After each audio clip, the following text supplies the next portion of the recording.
she did, so, I mean, it's just going to be that, my opening comments. She's, okay.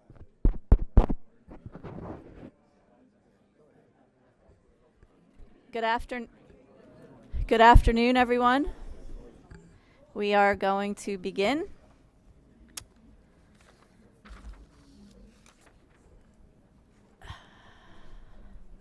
My name is Linda Lloyd, and I'm the presiding officer conducting the public input hearing addressing the Category 4 casino proposed by Greenwood Gaming and Entertainment, Inc., doing business as Parx Casino, to be located in Shippensburg Township. Before we begin, if you could turn off or to vibrate all your cell phones and other electronic devices. I would like to remind everyone that the proceeding is being recorded today by a court reporter and is also being recorded on video and simultaneously streamed to the board's website.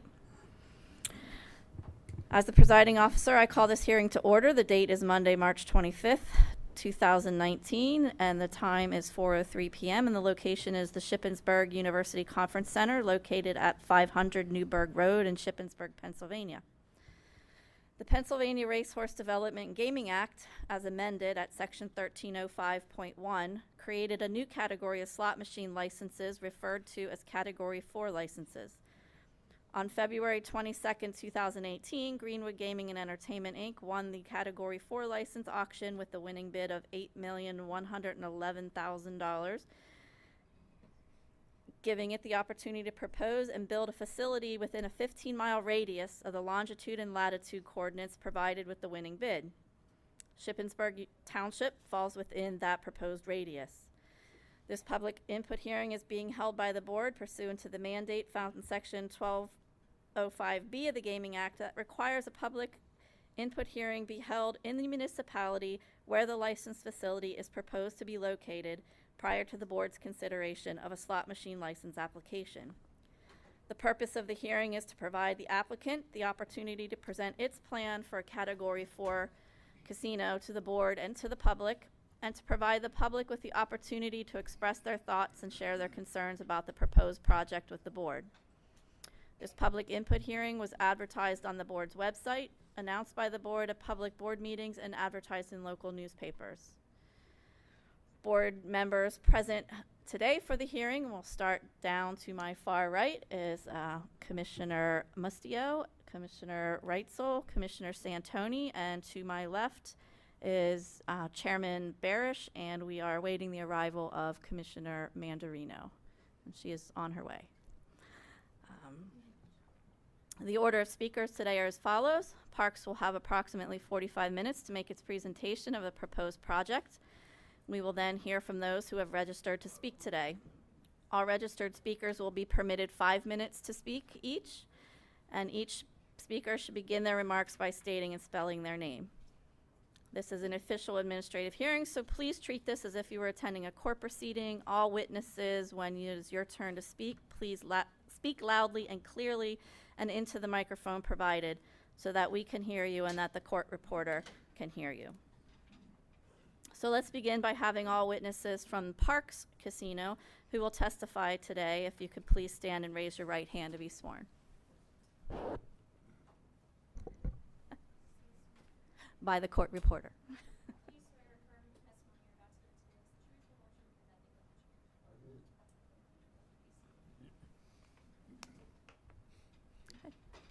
Thank you very much. Good afternoon. Chairman, there we go, sorry. Chairman Barish, Commissioners, Director Lloyd. My name is Mark Stewart with the law firm of Eckert Siemens, appearing before you today on behalf of Greenwood Gaming and Entertainment on this beautiful spring Monday afternoon. We are pleased to be before you and to have the opportunity to come before you in order to discuss our plans for our Category 4 casino in Shippensburg Township. We're excited about the proposal and we're excited about the community. And with that, I will turn the microphone over to the chairman of the board of Greenwood Gaming and Entertainment, Robert Green. Thank you. This is that better? Mr. Chairman, Commissioners, thank you for the opportunity to have this meeting. I will be very brief. Just a small piece of background information about the applicant, who is Greenwood Racing. This is a firm that I started up 30 years ago in 1989, and I have lived in Pennsylvania since that time. I have a house in Philadelphia, and my children are educated here.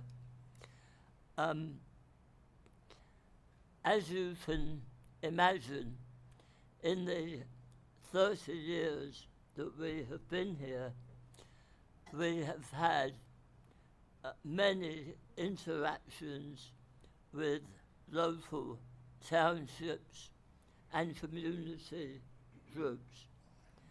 And all I would like to put on record for the people here and the board is that during that interaction we have had to make, obviously, commitments about investment and employment, and all I can say is that our record is at 100%. We have met and over-fulfilled any commitments or promises that we have made to local communities. We know that, in certain places there are views about the morality or otherwise of gaming. Obviously, that is a matter for the legislature, and we have to follow those regulations and laws that exist. We stand very much on our record of investment, integrity, and employment. And we, as I say, have fulfilled every benchmark that we have made over the last 30 years. Most of the people in our executive team, all of whom have been with us for the most part, 20 years. So we believe we have the most experienced and highly seasoned team in the gaming industry, and have had outstanding relationships in the areas where we operate. I will hand over now to our Chief Executive Officer, who has worked with me for over 20 years, and ask him to present our application to the board and the community. Thank you so much. Thank you, Bob. Good afternoon. I thank you for the opportunity to not only tell the tremendous success story that is Parx, and in many respects the entire gaming industry here in Pennsylvania, but we can speak to now we're on the cusp of something new and exciting in our state with the Category 4 casinos that we can bring maybe on a smaller scale, but the same type of success story to Shippensburg Township. And I'll start by walking you through some of the highlights of what we've been able to achieve at Parx since we opened in December 2006. We were the second casino open. Pocono Downs and Mohegan opened first. We followed a month later in December 2006. Since that time, we've held the distinction of the #1 casino in the state ever since. And never gave it up, and there's not a close second right now. We've invested more than $700 million in our casino since 2006. We made a commitment that we would do that back when the legislation was passed, and we've delivered on that promise. In the process, we've created a beautiful destination. I have some pictures I can show you later to support this claim, but for those who haven't been there, it is a beautiful facility rivaling anything in Las Vegas. And when you combine that with the first-class service that our team delivers, we deliver a great experience that produces long-term customer satisfaction and loyalty. In the process, we've developed the best team in the business, as Bob alluded to earlier. We have an interesting combination of veterans from the racing industry. We also operate the largest thoroughbred racetrack in the state. We represent almost half the handle in the state. And this management team, as Bob mentioned earlier, has been running that operation. This is now our 30th season. So when you take the combination of the racing expertise along with many casino veterans we've added, we've put together what is, without a doubt, the best team in the business. And they create the exciting atmosphere for our guests who come on a daily basis and maintain that signature position of #1 in the state. We're also very proud of our record of commitment to diversity, community outreach, and social responsibility. Our wonderful community in Ben Salem has shared the benefits from our tremendous success story.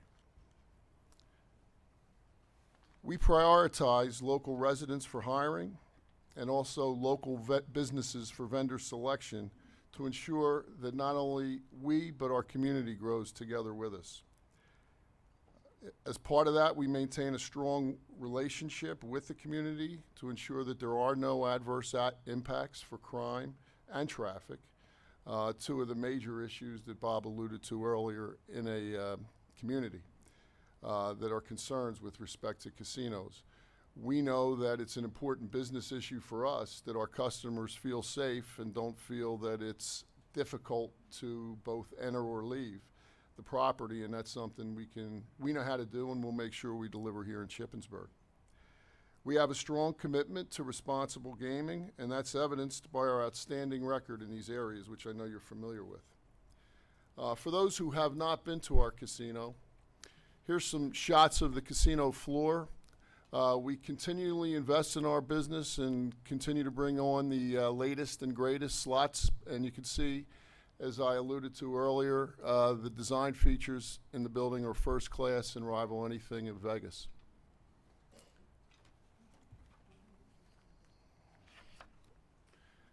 Recent addition to our casino in early 2018 was a 1,500-seat entertainment venue named the Excite Center. We have top acts that rival all the same acts that go to Atlantic City, Sands, and Bethlehem. We continue to sell out shows. It's been an overwhelming success, and as you can see, it is beautiful. It's a beautiful venue to see a show. This is our X Lounge that is just outside of our Excite Center showroom, and it's a place for people to hang out pre, post-show, and watch games. Now that we have sports betting as an amenity to offer, that's become a very popular location to both bet and watch sports.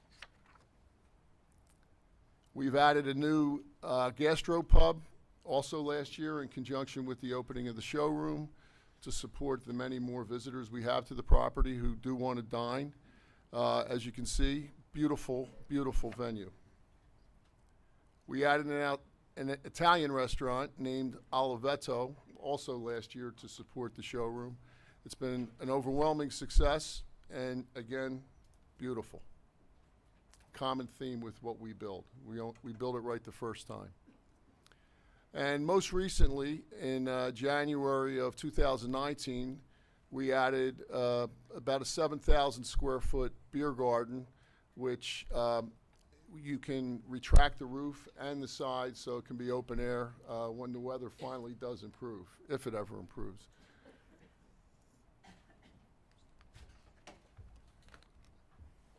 Our presence has not only been a benefit to Ben Salem, but to the Commonwealth also. As our leader, as the #1 casino in the state, we generate the highest level of gaming taxes since our opening in 2006.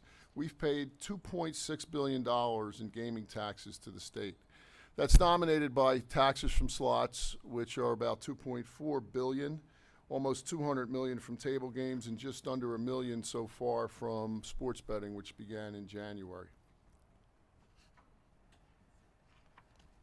As of December 2018, we had 2,200 employees in the casino operation.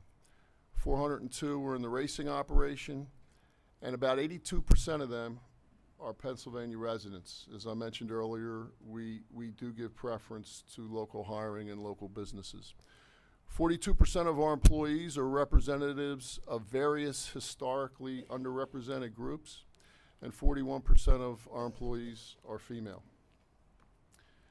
I thought it would be helpful, not only for the board, but for our visitors here today, to hear not only from us, but from representatives in the community to support our statements of the impact that we've had that's been beneficial to Bensalem. Our first speaker will be Mayor Joseph DiGirolamo. Has a history of working closely with the communities in which they develop and reaching out to maximize the participation in their projects by local, minority, and women-owned businesses. State and local township officials offer these positive endorsements of the Parx team. They have done a great job for us here in Bensalem. They've been a great business partner, a great community partner. They have lived up to all of the things that they said that would happen here in Bensalem if the casino came. Most important thing here was the communities to make sure that the quality of life stayed the same for all of them, whether it be traffic or any other kind of problems that might arise. That has not happened here in Bensalem. We are very, very happy with the outcome, and we look forward to a great future with Parx Casino here. They have done a phenomenal job, and as a business partner, it's been great for our community. Since the arrival of Parx Casino in December of 2006, they have been a great community partner. A lot of people thought that crime would be impacted due to Parx's Casino's arrival. That has not been the case. As a matter of fact, Parx has been working with us constantly on a daily basis to make sure that crime and all the other emergency services are well taken care of and that they don't affect the residents of our townships. I couldn't imagine a better partner coming to Bensalem Township. Parx Casino in Bensalem has been a great corporate partner. Parx has contributed over $16 million locally and well into $1 billion into the state economy. So it's just been a great success. They're involved in all our community activities, our Chamber of Commerce, our Rotary Club. They give the EITC programs and other charitable organizations. They give to our rescue squads. People love working here. It's been good for my community. They have been a simply amazing neighbor. Almost 2,000 new jobs, a well-paying job with benefits, and also the spin-off effect that they've had on the economy in the surrounding area. So it's just been a win-win-win between the casino and our community here in Bensalem Township. And just to close off, Money Magazine voted Bensalem Township one of the 100 best places to live in the United States of America, not just in Pennsylvania, in the United States of America. And I think Parx Casino had a lot to do with making that happen. Parx works closely with local community organizations to develop a strong, vibrant region. I just want to report to you what a great and phenomenal partner the Parx has been with the lower Bucks business community. They really outreach to products and services to come from local businesses and give the local business community first dibs on applying for those contracts.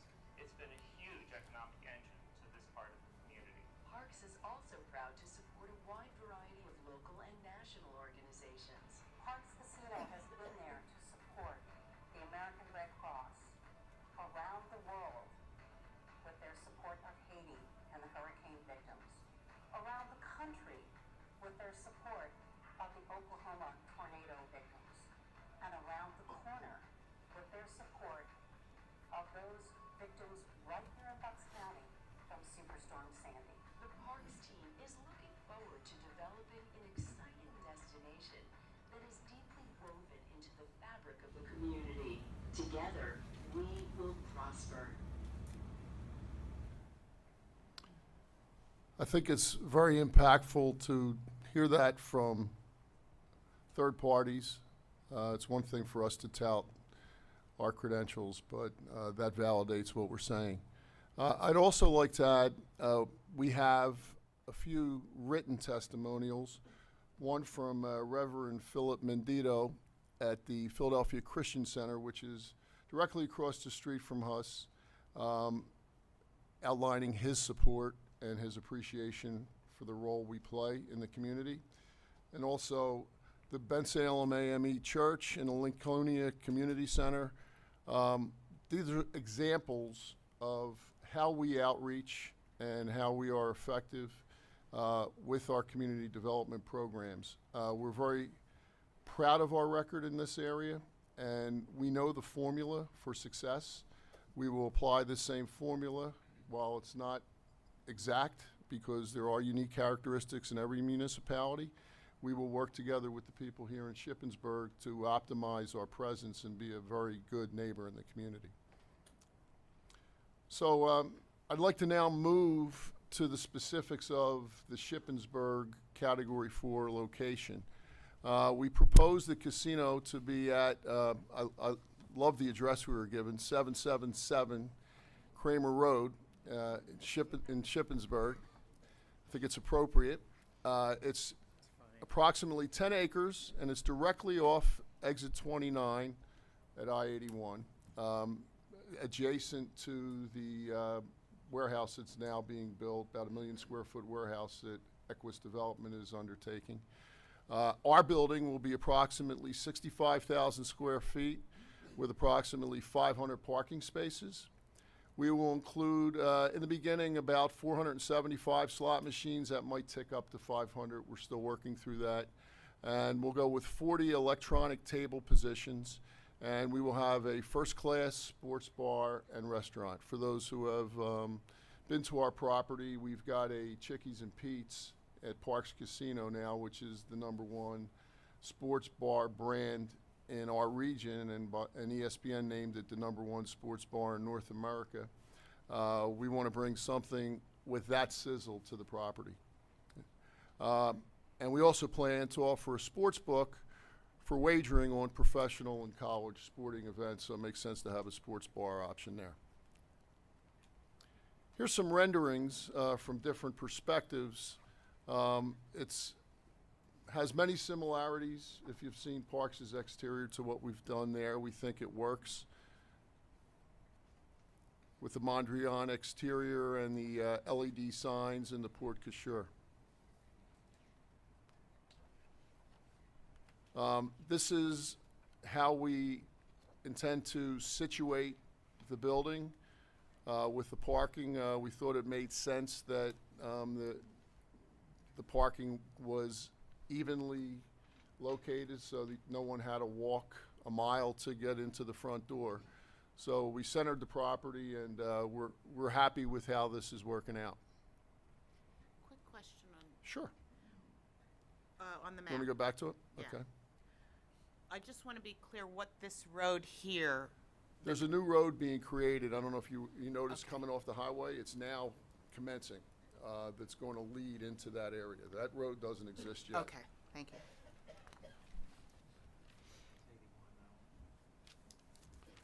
One last point on our location, and one of the things that drew us to it is that we see no adverse impact on traffic and on the community because it is right off the highway, which is good for visitors too. You can come right in and get to the casino very easily without creating any traffic disruption within the community. Next, I'd like to speak to the economic benefits, which will be substantial. For the Commonwealth, using eConsult, our economic advisor, we project approximately 630 construction jobs and $81 million of economic benefit during the construction phase. There will also be approximately $1.7 million in tax revenues generated for the Commonwealth. Once it's completed, we project that approximately 320 new permanent jobs will be created. That includes indirect jobs supporting our program also. We think we'll create about 200 jobs. We also project $74 million in annual economic benefit to the Commonwealth. And in addition, there will be $25 million of new gaming income and business taxes for the Commonwealth. You should know that we offer our team members, and we intend to apply the same approach here in Shippensburg, the best benefit package in the regional gaming industry. Our average annual salary today is in the low 40s, and our employees are happy, well paid, and that's all part of the first-class service that we provide. You can't get that without happy and motivated employees. We also project a total of $1.8 million per annum of local share funds to be generated for Shippensburg Township and Cumberland County. There will be additional property taxes of approximately $500,000 per annum to the township that will be generated by the new casino. And our casino, as you saw in the testimonials, will present real opportunities for synergies with other regional assets. One of the things I didn't speak to was the program we have with the community colleges in our region, Philadelphia Community College, Bucks County Community College, and we fully intend to have a similar type of a relationship with Shippensburg University. The casino operations, as you know, operate under the strictest regulatory standards in the country and are run by well-established, highly regarded corporations. We will bring integrity to Shippensburg. We feature on-site security departments, 24/7 surveillance, and we ensure a safe environment both inside and outside the facility, which is essential for the customers. They want to feel safe. They want to come to a clean, pleasant environment and have good service. These are all part and parcel to that approach. On-site PGCB casino compliance officers monitor all our operations and activities within the casino. And as you know, Parx takes compulsive and problem gaming very seriously. We dedicate significant personnel and financial resources to prevention and treatment. We have a partnership with Live and Grin in our community that works very closely with all types of addiction, but in particular gaming addiction. We also, as a matter of practice, are very stringent on the amount of credit we give because we do feel that is really the pathway to bankruptcy getting overextended. So we're very, very tight on credit. We have a comprehensive compulsive gambling plan that is subject to the monitoring and enforcement by this board. And as part of our plan, we work with local service providers to ensure best service and results. So in summary, I feel that the combination of Parx, the #1 casino in Pennsylvania, and Shippensburg Township create a tremendous opportunity for a Category 4 casino. There are about 500,000 people within 40 miles of this location for which this would be the closest casino to attend. We feel that creates a critical mass for success, and we can build on that. And we will conduct it in the way we conduct it, with integrity and first-class service. Our proposed site is blessed with excellent access, egress, and parking. And as I mentioned earlier, it will not adversely impact the neighborhoods, and it will offer a powerful economic boost to this area. Our team is the #1 team in the state. Our proven record of success provides confidence that this casino will not only deliver the anticipated economic benefits, but we will conduct it in a manner that respects and complements the heritage and beauty of this lovely community. So I thank you for your time, and we're available for any questions you may have.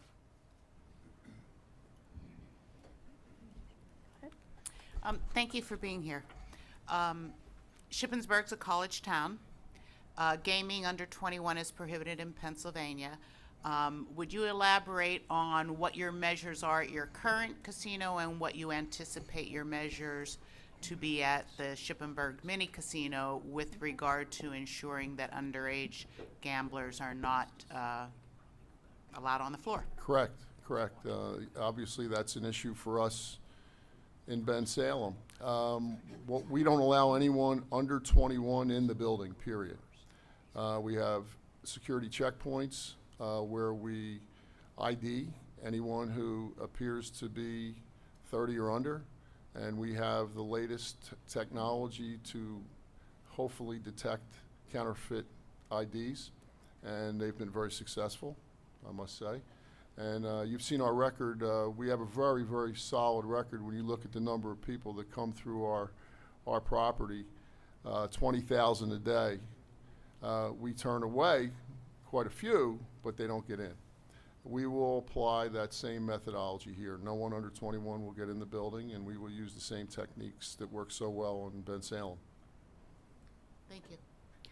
I have a quick announcement before we go to the next question. I've just been told that there is an overflow room that we're now streaming this presentation live. So if anyone that is standing wants to sit, if you go out that door, somebody could direct you to the overflow room next door if you're interested in that. And if you're registered to speak, don't worry, we won't miss you if you go over there. So, any questions? Any questions? Questions? Okay, no questions from the remaining board members. So we will move on to our public comment portion of the hearing today. First of all, we will ask if you'd like to move your PowerPoint into the record. Yes. Okay. Yes. We'll mark that as exhibit number 1 for today and enter that into the record. Testing the testing. Okay. No. So, beginning with our public comment portion, I will remind each speaker that they have 5 minutes to make their comments, and to assist all speakers with gauging your time limit permitted, we have brought our electronic stoplight timer with us today. The light will show green, yellow, and red. When a light turns green, your 5 minutes has started. When it turns yellow, you have 45 seconds remaining to wrap up your comments, and when the light turns red, there will be a beeping sound, and we would ask that you stop speaking and leave the microphone. If for some reason you are not finished with your comments, you do have the ability to submit the rest of your statement in written form, and I will give that email address at the end of the hearing. If you could each please begin your remarks by stating your name and the township or municipality where you live, or if you're speaking on behalf of an entity, the name of that entity. To keep this moving, and if anybody is in the overflow room, they'll be called. I will call 2 names at a time. The first name I call will be the speaker, the next speaker, and the second name I call, if you can start making your way forward to the on-deck circle so that you're ready to step up to the podium after the person before you is finished speaking, and hopefully this will keep it moving a little bit, and we have a pretty lengthy list today. So we are going to start with the local government representatives. If you're in the room, and as I call your name, if you could stand to be sworn. Steve Brenzy, and I'm going to mangle somebody's name. Bruce Hockersmith, Steve Olt, Chief Meredith Dominic, Kathy Coy, Linda Asper, Mark Rideout, and Scott Mack. If you could stand to be sworn by the court reporter. Please raise your right hand. Do you swear or affirm that the testimony you're about to give today is the truth, the whole truth, and nothing but the truth? Yes, I do. Yes, I do. Great. And our first speaker is Stephen Brennies, and on deck will be Bruce Hockersmith.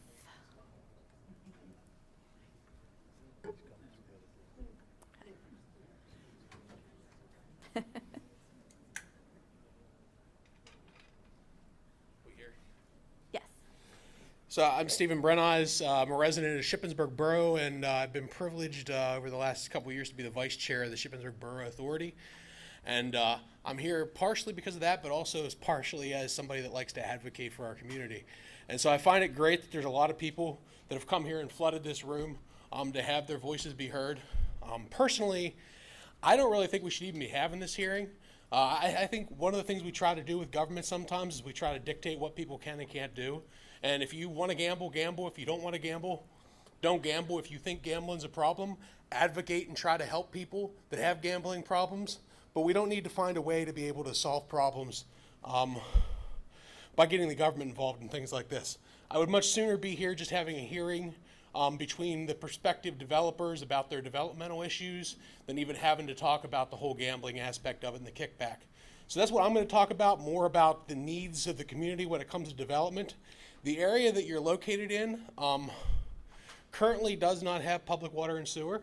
And so I hope that Parx is prepared to make sure that they make that area have public water and sewer and to come with the table. I can say as the vice chair of the authority right now that you do have an open account with us. You did set up a project, your engineers did, and we look forward to working with you to make that happen. One of the reasons that I would like to, on the public record, make it clear that that is in your best interest is that while you legally do not have to tap onto the water in this community, in the township that you're located in, where you are, the aquifer is not as powerful as a lot of other areas. And so what I want to caution you against is that while there is a higher upfront cost of running pipes a quarter mile to your building and paying the tapping fees, there is a longer negative issue when 10 or 15 years from now, all the surrounding properties are developed and all of a sudden all your wells go to crap. And I mean, that's really, so it's a roll the dice situation, to use you guys' phrase. You can either basically put your bet down on a sure thing, which is the Shippensburg Borough Authority is going to make sure you have water and partner with us as other corporate partners have in the last couple of decades to make sure that they have water in that area, so that as you get surrounded, you don't have somebody else come in, tap another well, and all of a sudden your well needs to be drilled deeper or you don't have any water at all. So that being said, I'd also like to encourage that with water and sewer. One of the things I would also like to point out as a resident is that you have no primary police jurisdiction in that township right now. And so I think that's something that you need to try to find a way to work with the township and the surrounding municipalities. While you do have your private detective agencies that's there, I think you should have some type of police force that is primarily responsible for the township that you're located in, and not the state police, which can sometimes be 30 to an hour away. If you have something that your security forces cannot handle, I think it's definitely beneficial to, as part of this process, to work with the municipality to make sure that you have police protection in Shippensburg Township. So with that, I'm done. Thank you very much. Thank you. Bruce Hockersmith with Steve Olt on deck.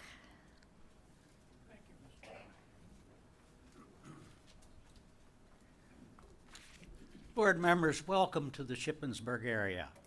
It's good to have you here. I'm responding under registration number 5389, and I speak as a local elected official and an individual citizen. Gaming has been with us for probably since the beginning of time. It will continue to be with us, excuse me, in some form or another for eternity, believe it or not. The point I wish to make regarding providing a venue for gaming is the belief that using gaming revenue to support governmental programs is an improper application of the ability to tax. The Constitution of the Commonwealth of Pennsylvania authorizes taxes, but I'm not sure that it establishes gaming as a form of taxation. Because gaming supports government programs that otherwise would not be existent, it appears to be an unequal application of the intent to levy costs over the entire taxpaying public. The Commonwealth should remove itself from gaming, sorry, Doug, on the benefits of the same through a legal, should remove itself from gaming, and rely on the benefits of the same through a legal levy equally applied and distributed. Pennsylvanians should benefit from programs levied on individuals, benefits, businesses, and other income-producing methods through taxation not related specifically to gaming. I am a true believer in free enterprise, and I think that that is more important than anything else that we can consider here today. Let free enterprise reign. Thank you very much.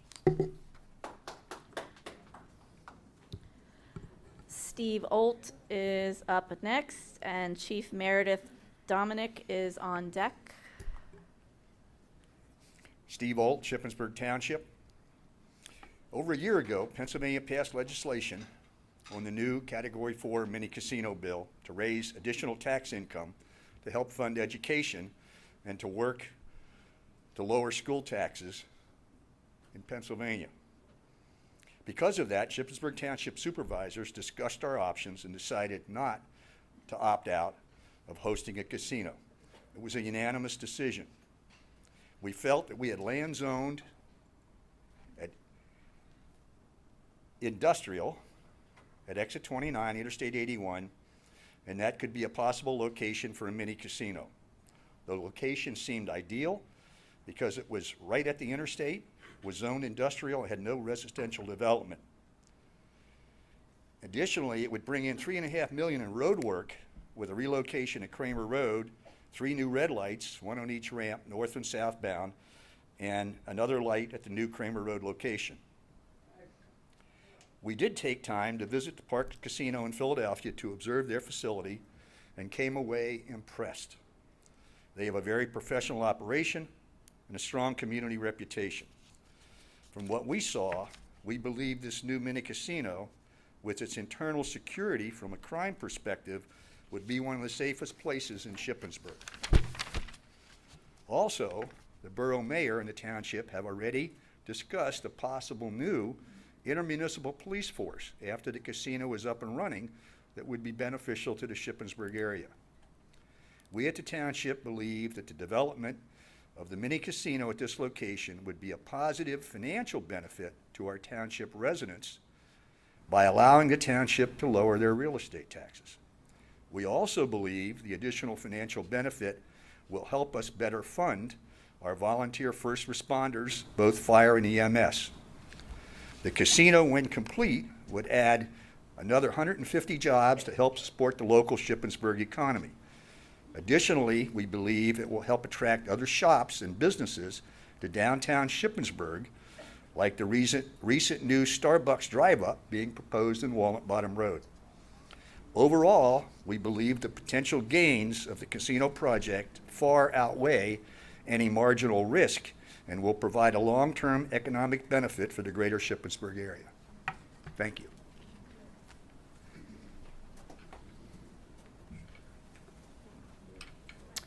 Chief Meredith Dominic with Kathy Coy on deck. Good afternoon. My name is Meredith Dominic. I am the chief of the Shippensburg Borough Police Department. I believe the Parx Casino coming to Shippensburg could be a wonderful thing. However, I need to outline a few things that are occurring in our borough. Although the casino itself is in the township, the added weight on the borough could be significant. We are all hoping new businesses that come to the area in support of the casino will help revitalize all the areas surrounding, including the borough of Shippensburg. Unfortunately, there will be a welcomed but added burden that will come as a result, but I hope this could be in a good way. Currently, the Shippensburg Borough Police Department has a deficit of 5 police officers. There's a substantial gap between the man-hours required to minimally staff the department. A full-time officer for 2019 cost the borough a significant amount of money. Our manpower issues are significant. Our vehicles are old and dated. We currently have 6 vehicles, but our fleet is old and needs to be replaced and grow. Our mileage on most of our vehicles exceeds 70,000. We're in dire need of new equipment that totals approximately $75,000. We provide assistance to other jurisdictions to include Shippensburg University, PSP Carlisle and Chambersburg, and other municipalities in bordering townships. But because we are stretched with resources and manpower, I am afraid as the call demand increases, we will not be able to provide the police service that we should. We are barely able to support the borough During homecoming at Shippensburg University, we turn our police station into a processing center and work jointly with PSP Carlisle and the Sheriff's Department to handle offenses that occurred during that time. We are the closest full-time police station to the university that includes a holding cell and fingerprint capabilities. Knowing we will be called to assist allied agencies, we want to be in a position to be able to assist all citizens both inside and outside the borough, and without any reservation. More demands will be placed on PSP Carlisle and Chambersburg.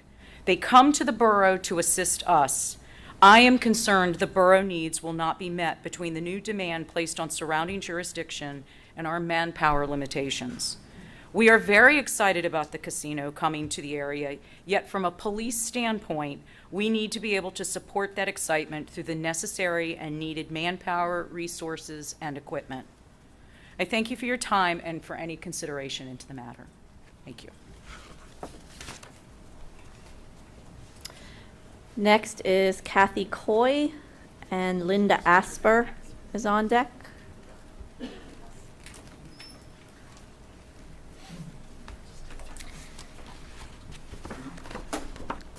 Welcome to Shippensburg. And I speak to you today as the mayor here in Shippensburg. We are a small community of approximately 5,500 residents and approximately 6,400 university students. Shippensburg is unique by setting in both Cumberland and Franklin counties and is a combination of multiple municipalities. Shippensburg Borough, Southampton Cumberland, Southampton Franklin, and Shippensburg Township. Besides our residents, we are the home of many large businesses: Shippensburg University, Volvo, JLG, Schreiber Foods, Beisel Company, just to name a few. We also have many churches nestled among our beautiful community. My point of speaking today is not to state for or against, but to address the needs of Shippensburg as a whole. Decisions made in one area of Shippensburg will truly have a major effect on the community as a whole. The downtown historic section of Shippensburg is becoming abandoned and in dismay. Years of student rentals are left empty as new and more updated facilities are built on campus. Front Street buildings are too costly for small business to rent. There's no room for expansion, and buildings are older and too expensive to update.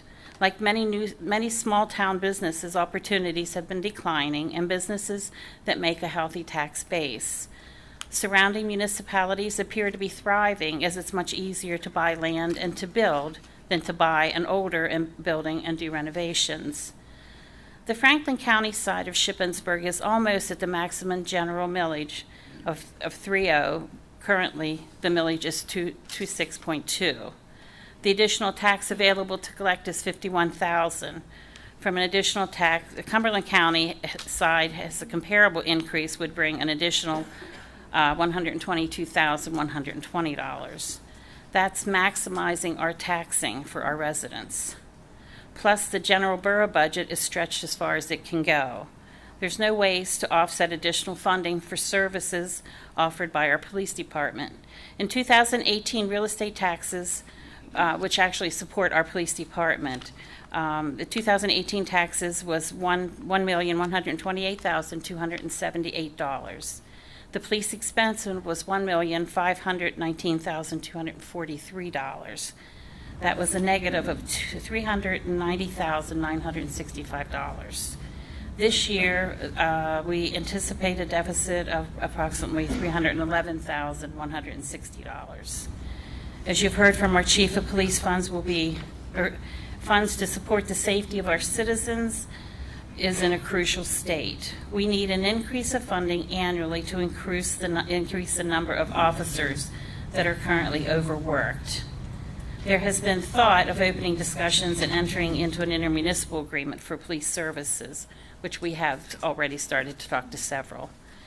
Volunteers are declining as our fire and EMS responders struggle to provide services for our residents without paid employees. Paid services that would devastate financial burden on our residents. If we are to be excluded from future planning as a whole community, it could have heavier burden on our community residents. I ask you to remember that all of Shippensburg, when making decisions going forward, all the municipalities make up the town of Shippensburg, and something happens to one of the municipalities, it becomes a regional issue. Thank you for your time. Oh, yes. Can I Yes. ask you just a question? Sure. If this is the borough, Yes. is the township like this, or is the township on one side? It's all So around. it's around the borough? Yeah, the borough Okay. is right in the middle of it all. If I put the picture together, I want to Sure, understand. absolutely.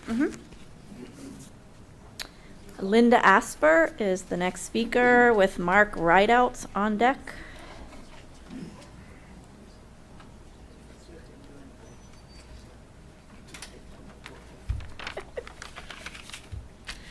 Good evening, folks, and welcome to Shippensburg. I am Linda Asper, and I am one of the 3 supervisors of Shippensburg Township, where Parx Casino is considering. I myself am very much so in support of the casino being built. Over a year ago, we were given the option to opt in or out for the location of the mini casino, and we chose to opt in, never realizing that we would be the municipality that it was going to be located in. With the project being built right off exit 29 of Interstate 81 and 3 new traffic lights are going on in that area, traffic should not be a problem, and as representatives of Parx had stated, it will make very convenient for visitors to the casino coming on and off 81. This project will relieve some of the financial burden Shippensburg faces, with over 1/3 of our municipality landmass being exempt for real estate taxes. And as Mr. Old had stated, we do hope to alleviate real estate taxes for our residents with the money that this will generate for the township. This project also will provide much-needed funding for our emergency services. I don't know if people of Shippensburg realize how blessed we are to have a volunteer emergency services and what we would be facing if we would have to pay for paid services. So as we move forward, my hopes are that the downtown Shippensburg area will also benefit with amazing shops filling the vacant storefronts, which are very much so an eyesore as you drive through our community. But again, thank you for your time and good luck. Mark Rideout with Scott Mack on deck.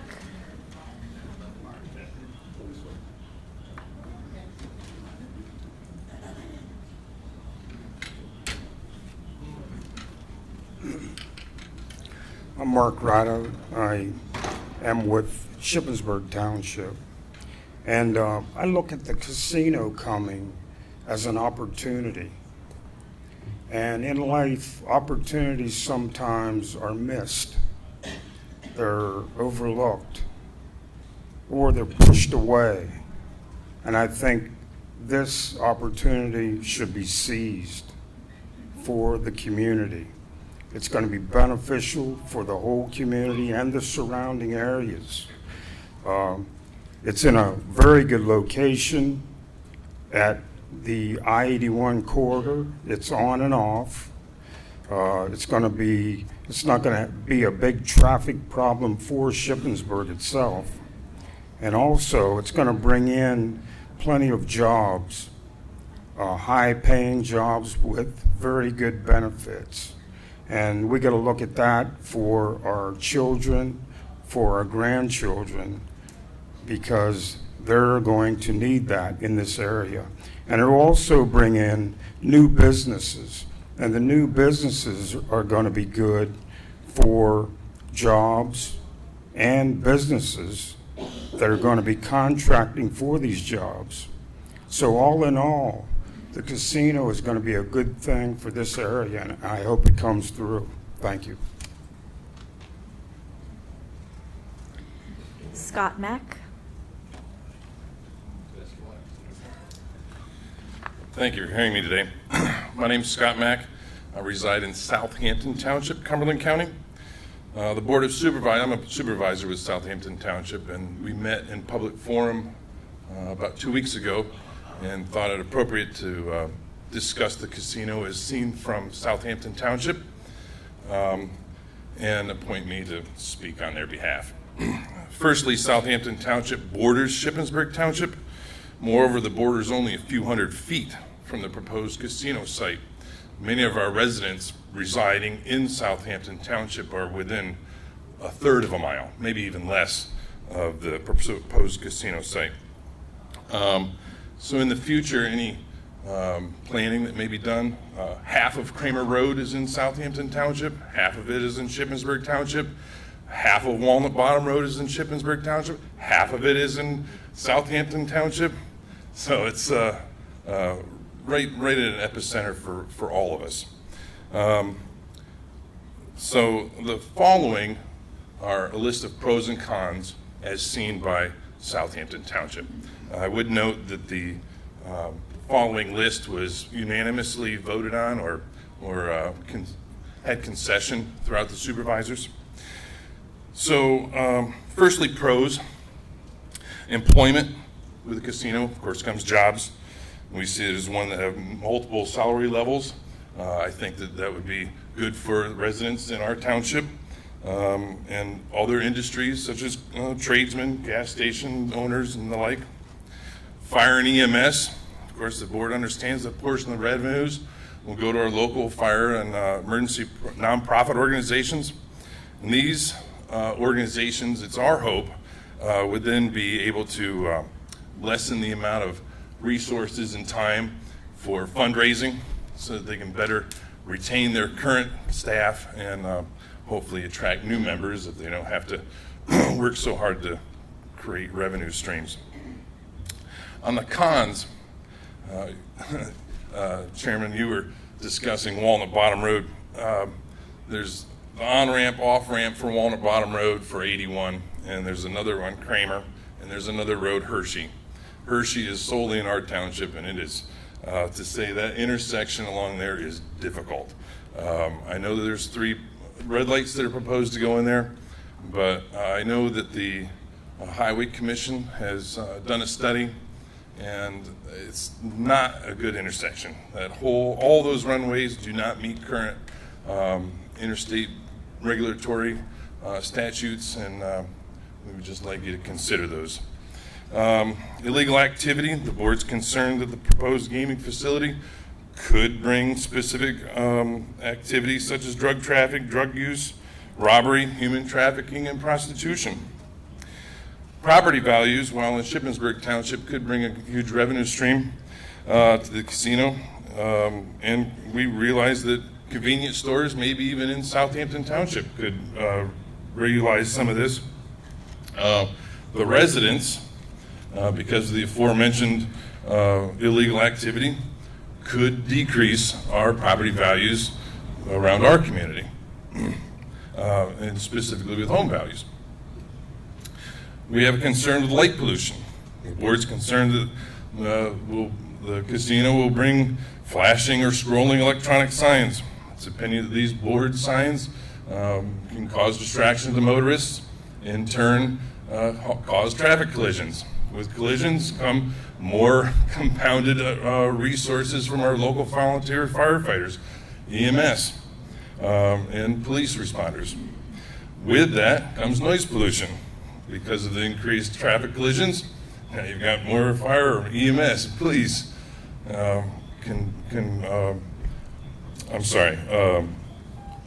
aiding in more noise to our residents.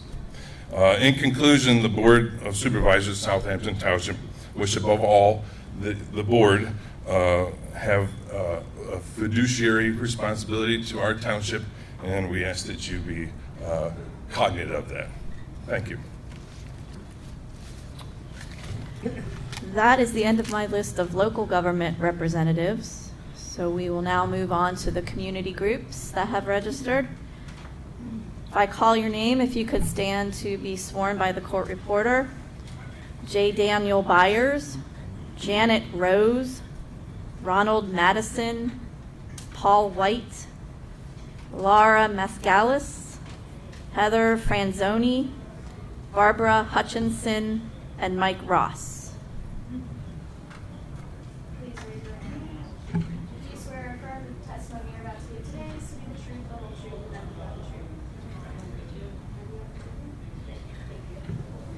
We will begin with J. Daniel Byers with Janet Rose on deck. Good afternoon.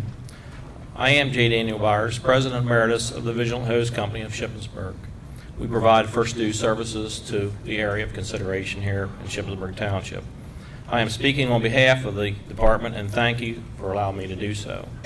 The Vigilant Hose Company in Shippensburg is Shippensburg's oldest fire department, organized in 1843. Last year we celebrated our 175th anniversary of active service to the community. We are an all-volunteer department and 1/3 of the Shippensburg Fire Department. We presently have 35 active members that aid in one form or another to support our activities. During my 47 years of active membership, I have seen memberships throughout the volunteer fire department steadily decrease. This includes the Shippensburg community. This is a well-known and highly publicized issue throughout Pennsylvania and the United States. I contributed to the decline in memberships due to increased firefighter training and fundraising requirements. Vigilant members responded to 528 emergency calls in last year. Our average call responders was 7.1, and we expended 1,131 man-hours handling these calls. Our members attended 56 training sessions last year, which resulted in 1,357 hours of training. Our members worked 107 fundraising projects, including 103 bingos, 4 drawing raffles. Our man hours for fundraising was 6,338 hours. Our fundraising man hours consistently are tripled in comparison to our call and training hours. Fundraising is overtaxing our volunteers. The Vigilant Hose Company's annual budget is $389,000. $187,000 of that budget is directly related to our day-to-day operations. Our apparatus loans are $87,000 annually. These loans all consist of a 2% low-interest loan through PEMA from Pennsylvania. We co-own our facility with Shippensburg Area Emergency Medical Services, and our portion of that building is 61% of the annual building loan payment. Our portion is $115,000 a year. Our firefighting costs increase annually, and funding has slowly decreased throughout the years. This slow decrease is directly related to bingo income, directly related to our customer attendance. Our most recent pumper was purchased in 2017 of $1,000. 13 years ago, our present second line pumper was purchased for $369,000. You can see the prices are increasing. The cost to equip one firefighter with personal protective equipment is $7,500. Our balanced budget funding is attained by the following means. 7.5% comes in from fund drive requests. 7.5% is grant income. 25% is local government contributions, and the remainder, 60%, comes from fundraising. Our fundraising income goes directly towards our building debt payment. The Shippensburg Emergency Services Building, which is right along the Walnut Bottom Road corridor, was completed in 2012 at a cost of $7.6 million. Costs are shared at 61% Vigilant and 39% EMS. The Vigilant Hose Company building debt present day is $2,440,000. Presently, we are partnering with the Cumberland Valley Hose Company in a consolidation effort to save money by moving Cumberland Valley operations into our building and responding along with us. In closing, I appreciate your time and allow me to comment on behalf of the Vigilant Hose Company. We are looking forward with excitement of the possibility of future additional financial support through the gaming operations we are discussing. Thank you. Janet Rose with Ronald Madison on deck. Hello, my name is Janet Rose, and I am president of the Shippensburg Civic Club, an organization 111 years old that has been doing good things for Shippensburg throughout its history.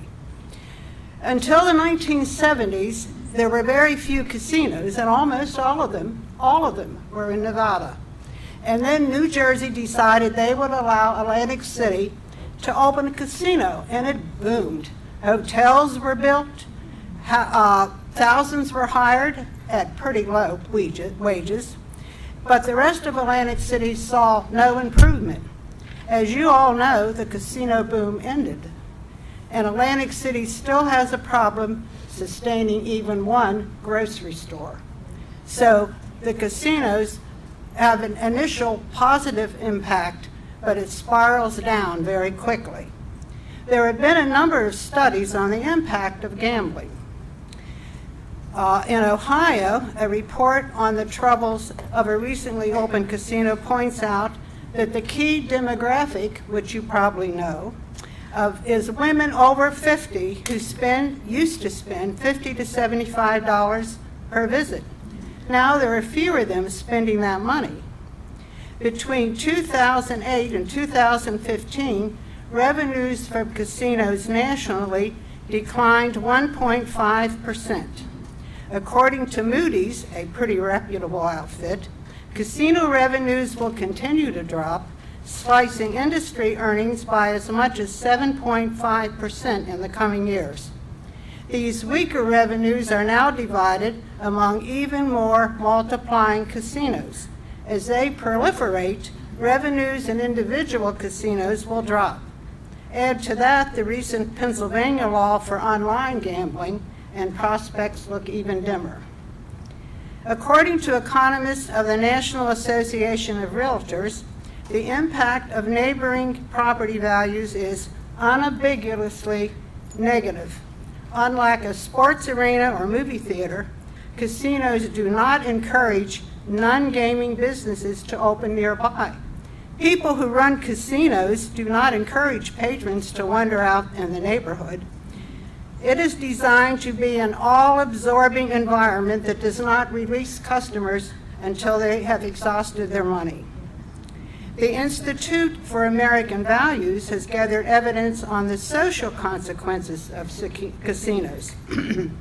A range of studies reviewed by them estimate that between 40 to 60% of casino revenues are earned by problem gamblers. Think about that. A study by Amy Zitlow observes that problem gamblers are increasingly drawn from the vulnerable elderly. More than half of casino visitors are over 50 and poorer and older than average residents.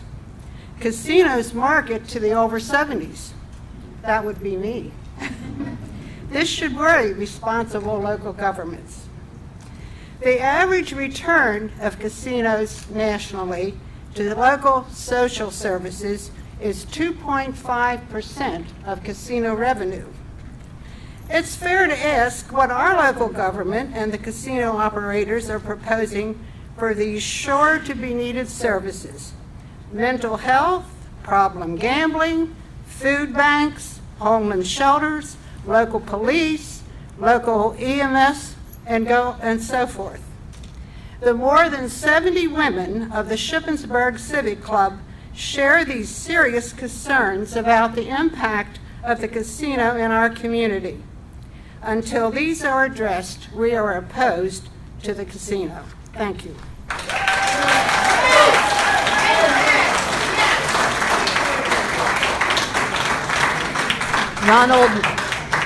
Ronald Madison with Paul White on deck. Good afternoon. Good evening, correction. Okay, my name is Ronald Madison. I'm from Katie's Place, 130 South Penn Street. We are an organization that have community services under us. We have a building, that was the old Martin's Bread building, and under our umbrella is SPO.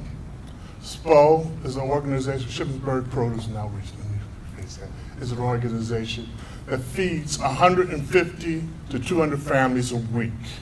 A total of 175,000 pounds of produce come through SPO every year, sometimes more. Okay, we are trying to find out what you want to do for us as a community. We also have at CRC, I don't want to steal their thunder because they're coming up pretty soon. We have Christ Among Neighbors, and we have CAN. CAN is an organization, I'm sorry, Christ Among Neighbors, and then we have Community Action Council, which try to find people jobs, work with food stamps, getting people food stamps. I don't want to steal none of the thunder, but we want to know, what are you going to do for us? How are you going to distribute funds to us?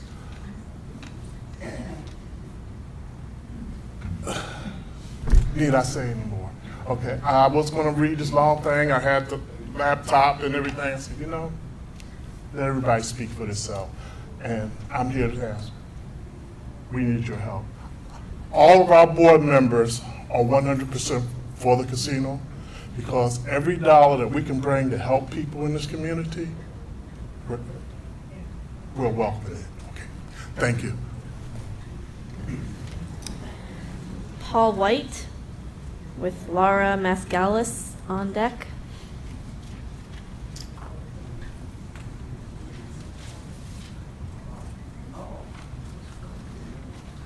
Good afternoon. I'm Paul White. I'm here on behalf of West End Fire and Rescue. The company was established in 1955 and is 100% volunteer fire rescue company, providing fire, emergency medical, and rescue services to the borough of Shippensburg, Southampton Township, Franklin County, and First Alarm Automatic Aid Shippensburg Township, Southampton Township, Cumberland County. Maintaining necessary staffing levels is a 100% volunteer company that responds to an average of 670 incidents annually is extremely challenging. Currently, we face an ever-decreasing membership and lack of applicants to provide these critical services. The Pennsylvania State Senate and House of Representatives recognize that state fire and EMS services are in a crisis, stating that the number of volunteer firefighters have fallen dramatically over the decades. In 2018, members of the State Resolution 6 Commission released their final report. This report highlights that the fact that the number of volunteer firefighters have shrunk from 300,000 in the 1970s to 60,000 in the early 2000s, and currently 38,000. And several communities still continue to rely largely on volunteers to perform this critical emergency response. According to a 2001 Pennsylvania Fire and Emergency Services Institute study, the value of the service our volunteers provide was estimated at $6 billion. Today, that could be as much as $12 billion. West End Fire and Rescue houses 2 Class A engines, a brush, wildland suppression unit, an ambulance, and is the Shippensburg area's sole provider of vehicle, heavy truck, and bus rescue, as well as the primary provider of confined space, rope, structural collapse, and trench rescue services. We are also a member of the Cumberland County Technical Rescue Operations Team and operate a Technical Operations Rescue Trailer. The equipment required to provide such services is very expensive, and although municipal funding is provided, our personnel are required to perform fundraising events in an effort to offset this operational expense shortfall. Patron attendance, revenue generated, and personnel available to work fundraising events are ever decreasing. In the last few years, we were forced to discontinue several of our events due to this issue, resulting in a loss and decrease in operational revenue. In addition to required training, emergency response, service calls, and standby hours, the quantity of fundraising events and the necessity to perform such place a heavy burden on the volunteer fire and rescue service providers. This is a leading cause in the lack of new member recruitment and retention of those who currently provide this life-saving service. Without the ability to recruit and retain members, the volunteer fire service will fail.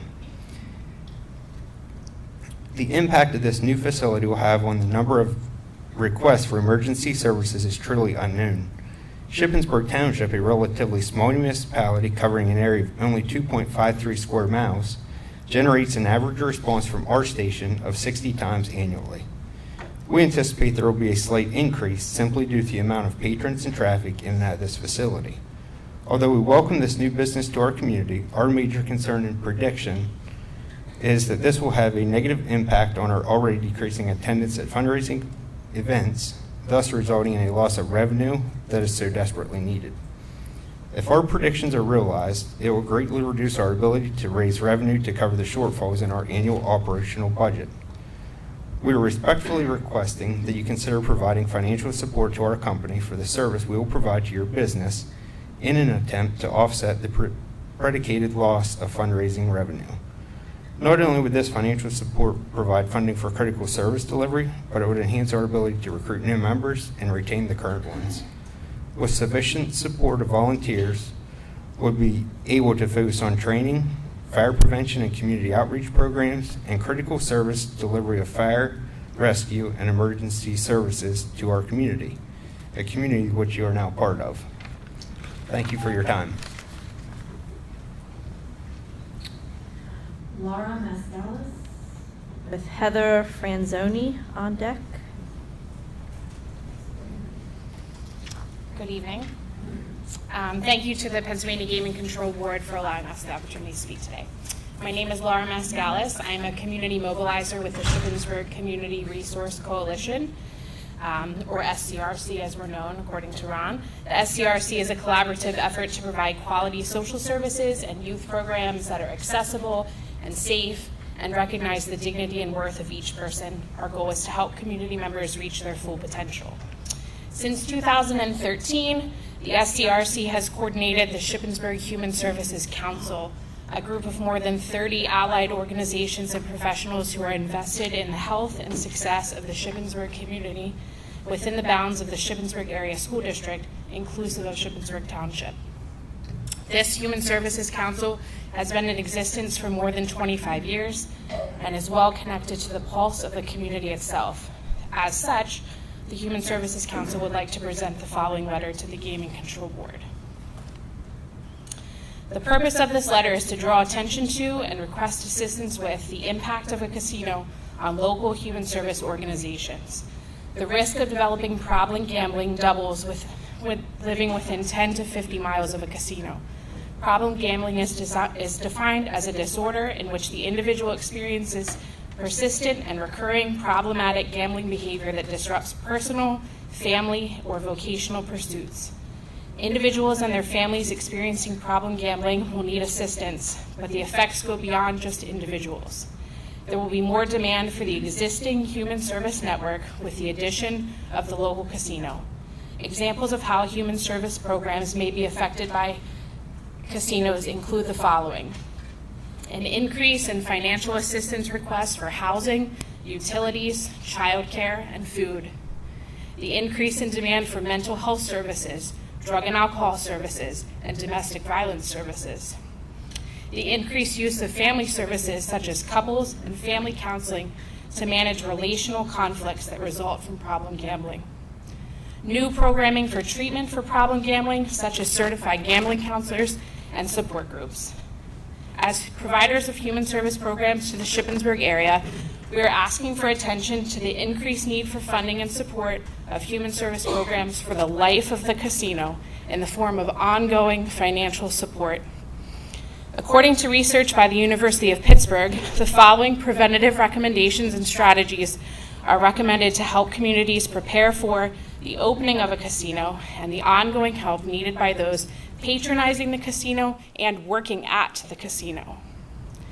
Educational programs about signs, symptoms, and treatment options for people experiencing problem gambling for all human service providers. Human service agencies should implement brief screenings for problem gambling and provide public awareness and educational programs directed at the general community. The allocation of financial resources from those generated by gambling revenue to address gambling-related problems. Conducting a benchmark study prior to the opening of the casino to monitor gambling behavior among the residents of our own community. and training for counselors and professionals to work with problem gamblers and their families. In order to implement these recommendations, human service agencies will need increased funding to cover the cost of programming, trainings, and the increased use of our current services that provide financial assistance, mental health services, food assistance, and general family services. We recognize the need for new services to address needs specifically related to problem gambling, such as certified gambling counselors, support groups, and the financial fallout of gambling debts. We are asking for ongoing financial support for the life of the casino to be allocated to Shippensburg Human Services providers to expand our current services and to provide new services to prevent and treat the impact that problem gambling will inevitably have on this community. This is signed by the Shippensburg Human Services Council, particularly the Shippensburg Community Resource Coalition, Christ Among Neighbors, Shippensburg Produce and Outreach, YWCA Carlisle, the Shippensburg Community Nurse, and New Visions. Thank you.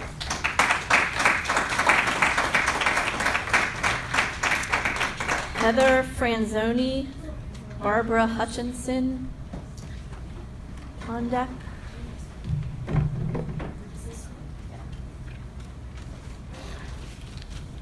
Good evening. My name is Heather Franzoni, and I'm the captain of Shippensburg Area EMS. Shippensburg EMS is the sole provider in the Shippensburg area with their career Advanced Life Support and BLS department with some BLS volunteers. BLS volunteers such as in student positions. Shippensburg is kind of different than a lot of municipalities that you may have heard of. Shippensburg EMS is separate from the fire department, so we're our own entity. We cover over 52 square miles and run over 4,000 emergency calls a year. We have a very aggressive leadership team and a very aggressive management team. We are an accredited training academy, and we have on-board tactical medics on staff to make up a rescue task force. So for example, if there was an active shooter situation at the casino, we have trained tactical medics that serve in the rescue task force that would be able to efficiently respond with the police department. As anyone thinks, when you think of EMS, you think, oh, EMS, I got a bill. Like, that's always what most people think. I got that huge EMS bill, I don't know how to pay it, the insurance company sent me a check, I don't know what to do with it. Yes, EMS bills, but EMS is also a nonprofit organization, and a lot of people don't understand that we don't see not much of anything of what we bill. So we are a nonprofit organization, and we rely heavily on the community to keep us in service. Shippensburg EMS officially supports your casino, and we're prepared to handle the increase in call volume in the Shippensburg area. Shippensburg EMS through the years has rolled with every punch that's ever been given to us. We moved into our own house in 2006 in an apartment building, and we ran ambulances out of the back of an apartment building. In 2012, we moved into the beautiful station that Danny Byers spoke about that sits in the borough and within the township. And we were so proud of that building. So we've rolled with every punch. So any punch that you give us an increase in call volume, we're ready to handle. Hearing the testimonies from other areas and a lot of people in the community's concerns, of course we are concerned about the cost and the call volume in our staffing matrix. The casino's revenue, we would hope we can work together in order to benefit the community, benefit our staffing matrix, and in order to kind of offset the cost of EMS. We hope that we can work together to serve you, and we can work together to work and raise our families in the community that we love and grown in. That's all I have. Thank you. Thank you.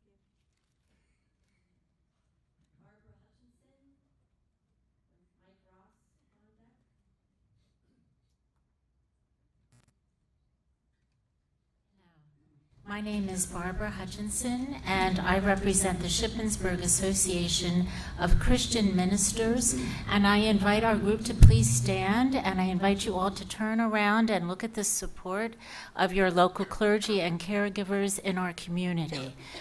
We are a group of committed, thank you. We are a group of committed individuals representing the churches and the caregiving ministries in the Shippensburg area. We meet monthly to plan services which draw the community into prayer. We coordinate efforts in providing for those in financial and emotional need, and we provide that stabilizing, caring foundation to our community. We work very closely with so many of the people who have already stood up today. We work with agencies such as Katie's Place and Shippensburg Produce Outreach and King's Kettle and Christ Among Neighbors and the Harbor Recovery Center and the Shippensburg Community Resource Coalition. and we gather to meet the needs of the residents and those who come through our area in transit. We endeavor to be the hands and feet of Christ, following the words of Jesus in the Gospel of Matthew, which direct us to give food to the hungry and clothing to the naked, and to welcome the stranger and to visit those in prison. As we serve the least among us, we are following Jesus' mandate to love one another as Jesus loves us. We are aware of the current gap between the human services needs of our community and our ability to financially meet them. Each month, we offer financial assistance to many in need, and many of our churches participate in the community meal program that offers free meals to the hungry every single night of the month. We support Christ Among Neighbors, who financially assist people with rent and utility bills and unexpected expenses. And sadly, there are always people that we must turn away with empty hands because our financial resources cannot cover their need. So we as a group of concerned ministry leaders have delved into the abundant sources that cite the economic and social impact of casino gambling upon a community.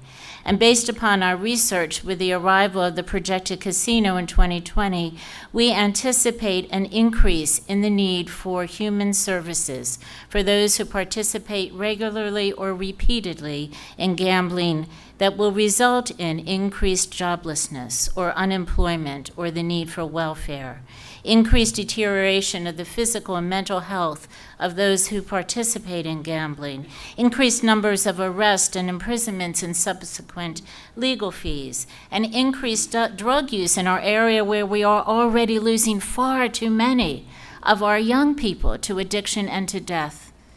And there will be increased domestic violence situations and incidents of divorce. Whereas we understand the potential positive impact to the retail and the commercial sites near the proposed casino, and we can comprehend the anticipated yearly revenue to our township, which can result in increased infrastructure, we are poignantly aware of the potential negative impact on the social services. So we ask for your consideration of the following. We would like to ask for money from Parx to fund a survey so we can actually study the impact of the casino on the existing social services in Shippensburg. And we are asking for an annual stream of money from the township to support the increased social services which will be needed due to the impact of the casino. We, as the committed Christian ministers in Shippensburg, are the ones who are on the ground. We are meeting with people every day with real needs for financial, emotional, and social support due to existing poverty, homelessness, and addiction in our area. We understand the risks and the needs of the people who will come into our area to gamble, as well as those who are already in our area. They will show up on our church doorsteps and in our social services, and we want to be prepared to help them. What we do to the least among us, we do to and for Jesus, and we are committed to obtaining the resources available to meet their needs. Thank you.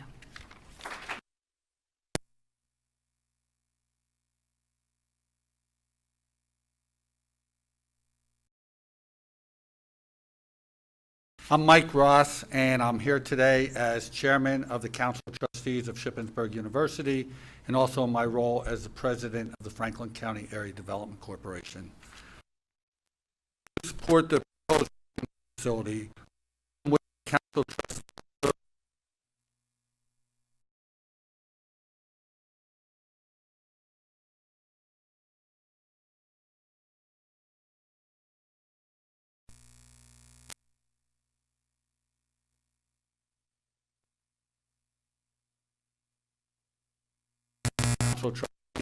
did not participate in this decision.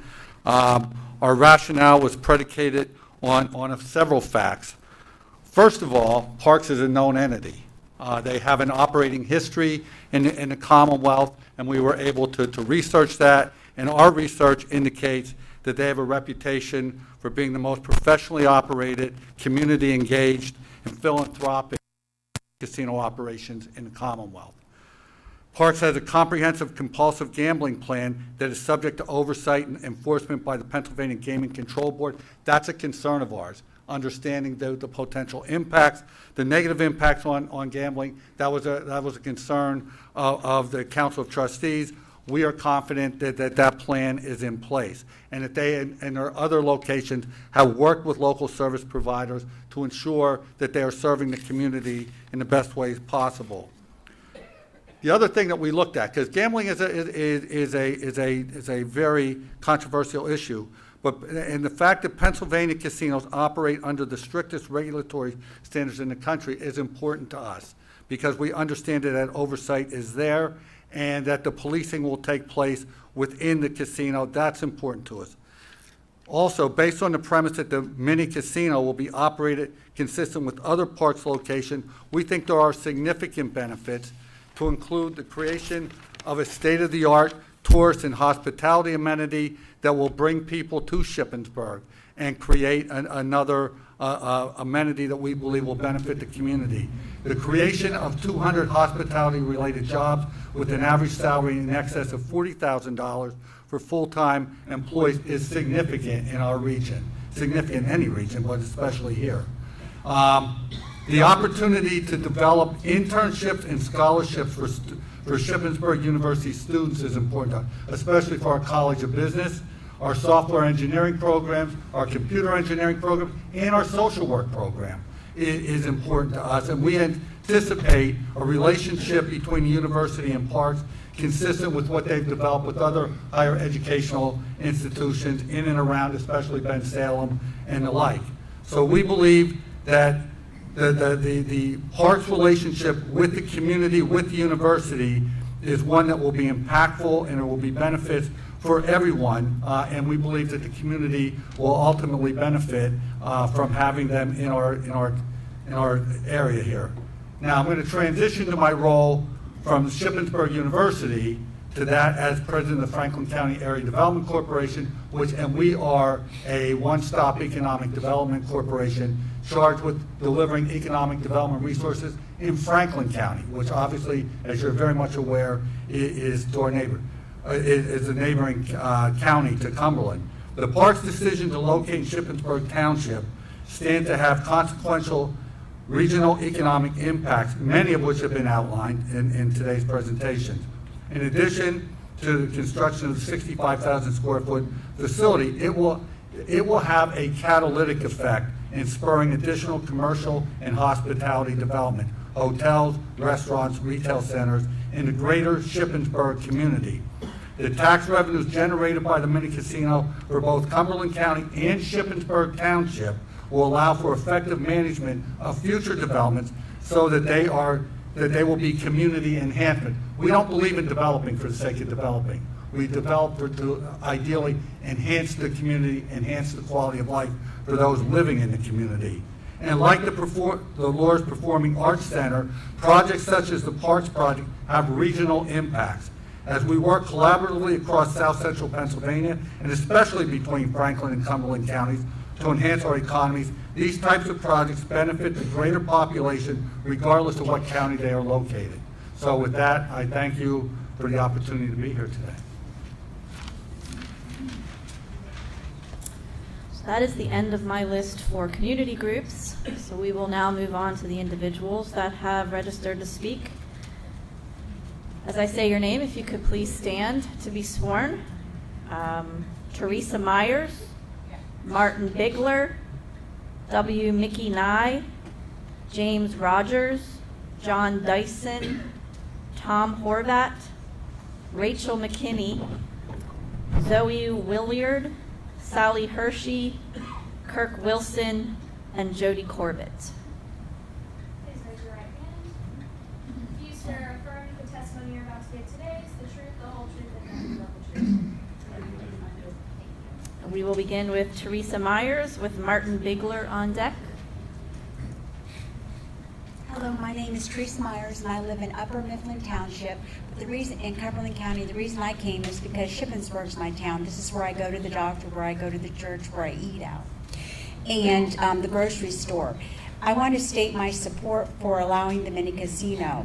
Though I may personally not go to the casino, I support the freedom of adults who wish to have that option. The local impact will help bring more jobs, recreation, and tax revenue. I realize that problem gambling is a risk, but the vast majority of casino visitors will not develop a problem. I ask myself, if having a casino alone is the risk, what greater risk is it than people developing a lottery or bingo gambling problem? I do think that local efforts to educate on the potential risk of problem gambling, how to prevent it, how to identify it, and how to treat it should happen. The groundwork for that process should be started as soon as the decision to approve the mini casino. And I learned something, they already do that, so that's nice. A proactive approach instead of waiting until it is a problem. We have the experience from other communities that have had a casino for several years to learn from. The question is, whose responsibility is it to take the initiative to do these things? Who is getting the tax money? I think the needs should be determined, then look to figure out how to do it and who will pay for it. I think if the mini casino is approved, we should work together as a community, government official, law enforcement, business owners, churches, the school district, human service agencies, and concerned citizens like myself to minimize the potential negative impact. And realize that with almost every decision there are going to be risks and benefits, good and bad. In closing, the positive impact the tax revenue will mean for Cumberland County and Shippensburg Township should not be forgotten. Thank you. Martin Bigler with W. Mickey Nye on deck. No Mr. Bigler? How about W. Mickey Nye? Okay. And behind him will be James Rogers. I'm W. Mickey Nye. I'm a resident of Shippensburg Township. And I'm here wearing three hats today. As a resident of Shippensburg Township, I'm here to support the casino. I'm very excited about it. My wife and I and our family, we have 4 daughters. We're very excited about it. We're excited to have another area of entertainment in the town. We're excited about having another restaurant and a really nice sports pub. As a business owner in the township, I'm also in support. My business is inside the township. We don't anticipate seeing a lot of activity from the casino operations itself, although we do see the residual bonus opportunities from other businesses coming in, more people into the town. We feel that more people, more businesses, more of everything is going to be a positive impact on my business. My business takes me from time to time to Las Vegas, so I go into they have the meetings in the casino. We walk through the casino to go to the business meeting. We walk back through the casino to go to the business, to leave and get back to the room. And I am not a person that sits down at the machines. I don't play slot machines, and I don't play at any of the tables. However, I do enjoy watching the people, and I do enjoy going to the restaurants and enjoying the entertainment aspect of the casino. And lastly, I'm here wearing the hat as the Shippensburg Area Development Corporation president. SADCO is an arm of the Shippensburg Chamber of Commerce. And I took the opportunity as president of SADCO to reach out to other areas nearby in the region who have casinos.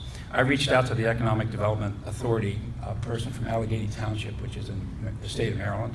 They have a casino down there called Rocky Gap.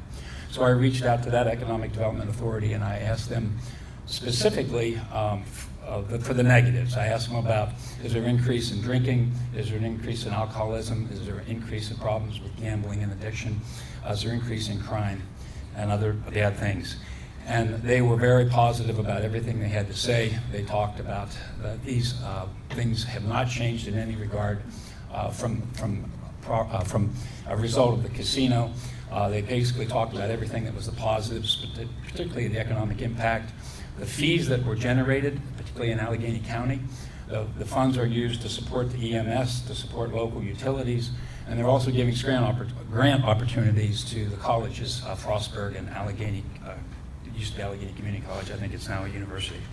Then I also reached out to the ranger station at the Rocky Gap State Park, and I asked them the same questions. Is there a bunch of negatives? And they said no, absolutely not. They haven't seen any changes in the negative aspect from the drinking and the gambling and crime.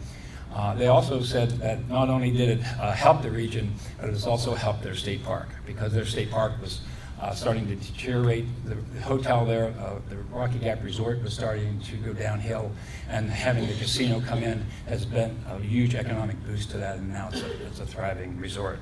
I also reached out to our friends in Fayette County, which has the Nemacolin Casino, and they had very, very positive things to say. The director of the Chamber of Commerce there directed me to the Redevelopment Authority's list, and she referred to it as the LSA, or Local Share Account, and she was extremely excited to share this with me. She guided me to their website, and I printed off a paper. I can enter it into the record as SADCO Exhibit A if you would like. But this list gives a list of 26 local organizations that receive funding from this local share account. These are the fees that the county gets from the operations from the casino. They've estimated to be approximately $700,000 at this local Parx casino. At the casino there, this year's funding was $685,000. And a couple of the organizations that got money was the Fayette County Business Education Partnership, $30,000. Fayette County Small Business Council, $28,000. Workforce Development got $40,000. Counseling Services got $5,000. The Marketing got $50,000. Historic Society got $10,000. Crime Stoppers organization got $10,000. St. Peter's Church, which is a historical property, received $25,000. A local fish and game club got $25,000. The fire station one of the fire stations got $25,000. The township got playground safety equipment for $3,500. The YMCA got $25,000. Helping Hand Ministry, $23,800. The Water Authority, local 3 of the different municipalities got money from the Water Authority, $30,000, $50,000, etc. And then I also checked with the township supervisors, and they were also very happy. Thank you very much for having me. Thank you. James Rogers, John Dyson on deck.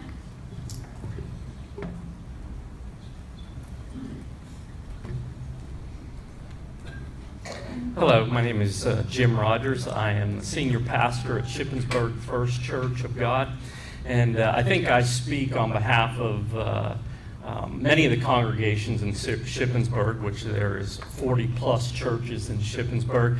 And I speak, I think, on behalf of many of the churches and many of the people that make up the churches. And we don't want a casino in Shippensburg, just plain and simple. We don't want it.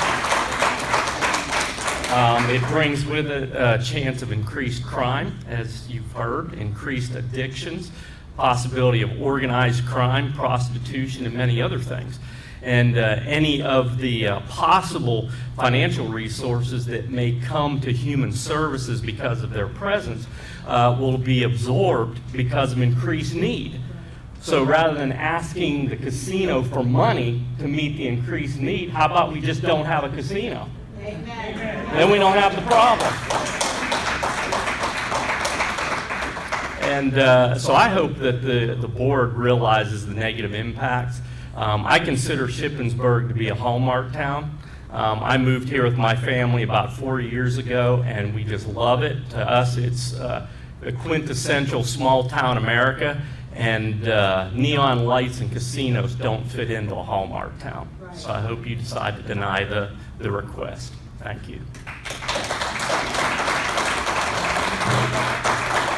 John Dyson with Tom Horvat on deck. Thank you. I'm John Dyson, a resident of Shippensburg and also a Shippensburg business leader. For the past 20 years, I have worked here in Shippensburg at Sailhammer Real Estate, where I am now the broker of record. With this new title came a sense of responsibility. A responsibility not only to my family, employees, and clients, but also to my community. Part of this responsibility is to ensure everyone that has a voice is heard, that we have a fair conversation about the impact the casino will have in our community. I was contacted by representatives of the local Mennonite community. It was expressed to me that the Plain community does not wish to impose their beliefs on anyone else, but they do have grave concerns about the casino. They asked me to speak on their behalf as they do not wish to speak publicly. The comments I make here today are shared with the Mennonite community. In addition to these comments and their moral concerns, they asked for that the safety of their horse and buggy are taken under consideration. The increase in traffic is a concern as Route 174 is a highly utilized road. The best way to ensure safer travels is to create a larger shoulder on the side of the roadways. A couple months ago, a good friend of mine asked me, "What do you think about the proposed casino?" I replied that I was indifferent. To me, it was like another warehouse that would provide the appearance of progress. We would get some improvements to infrastructure, some jobs, and an increase in tax revenue. I expressed that it was most likely useless to try to fight it, as I believe the public officials were behind the idea, and I hadn't heard anything negative in the chatter throughout the town. But her question intrigued me, and I felt the need to look into it further to ensure my business and the community were prepared. I was surprised by the amount of peer-reviewed research readily available pertaining to the impact casinos have on Pennsylvania communities. I was primarily looking for positive results. I wanted to provide some relief to my friends concerned. However, what I found was a common thread throughout all the studies. The negative effects a casino has on human services negates the positive impacts. The only positive reviews I was able to find were from press releases, industry outlets, and government officials. And then it occurred to me, this is why there is no concern in the chatter throughout the town. It is easy to frame the conversation when no one else is talking. And that's what is frustrating about this process. The stated goal from the state and local officials has always been an increase in tax revenue. So we plow ahead only highlighting the potential positives and disregard the negative. Because regardless of the effects to the local community, the tax revenue will come. However, the average citizen does not trust tax revenue to be spent on items that will help us locally. When a warehouse or a Walmart is proposed, massive studies are conducted to identify potential impacts on the infrastructure in the community. However, a casino brings a different set of impacts. The studies I reviewed indicate there will be a significant impact on the human services in the community adjacent to a casino. These impacts are difficult to quantify, so they are easily pushed to the side. So I'm therefore asking for the Shippensburg Township and Cumberland County elected officials to acknowledge this potential impact and secure a designated percentage of their tax revenue from the casino to go towards local human services. The casino industry will highlight that they do provide funds to counteract problem gambling. But the reality is that a large portion of their income comes from problem gamblers. There seems to be a disconnect here. And there is no direct funding to help alleviate the strain on the human services as a result of problem gambling. After my research, my reply to my friend was the same. I am indifferent. In fact, when I registered to talk today, I indicated that I am neutral, because I do believe there will be some positive outcomes a casino may bring to our community. But without careful preparation and support, I fear the negative impacts will have far greater effect. I'm often asked, how can we make Shippensburg better? It's not traffic counts, liquor licenses, or some new restaurant. It happens by being a community. It's businesses, government, human services, and places of worship coming together to lift up everyone. Every month there are people in our community that must make a decision. Do they pay their rent, or their heating bill, or get their car fixed? I only see these questions growing and becoming more difficult with the addition of a casino in our community. So if we choose to have a casino in Shippensburg, please take tangible steps to support the human service needs. Thank you.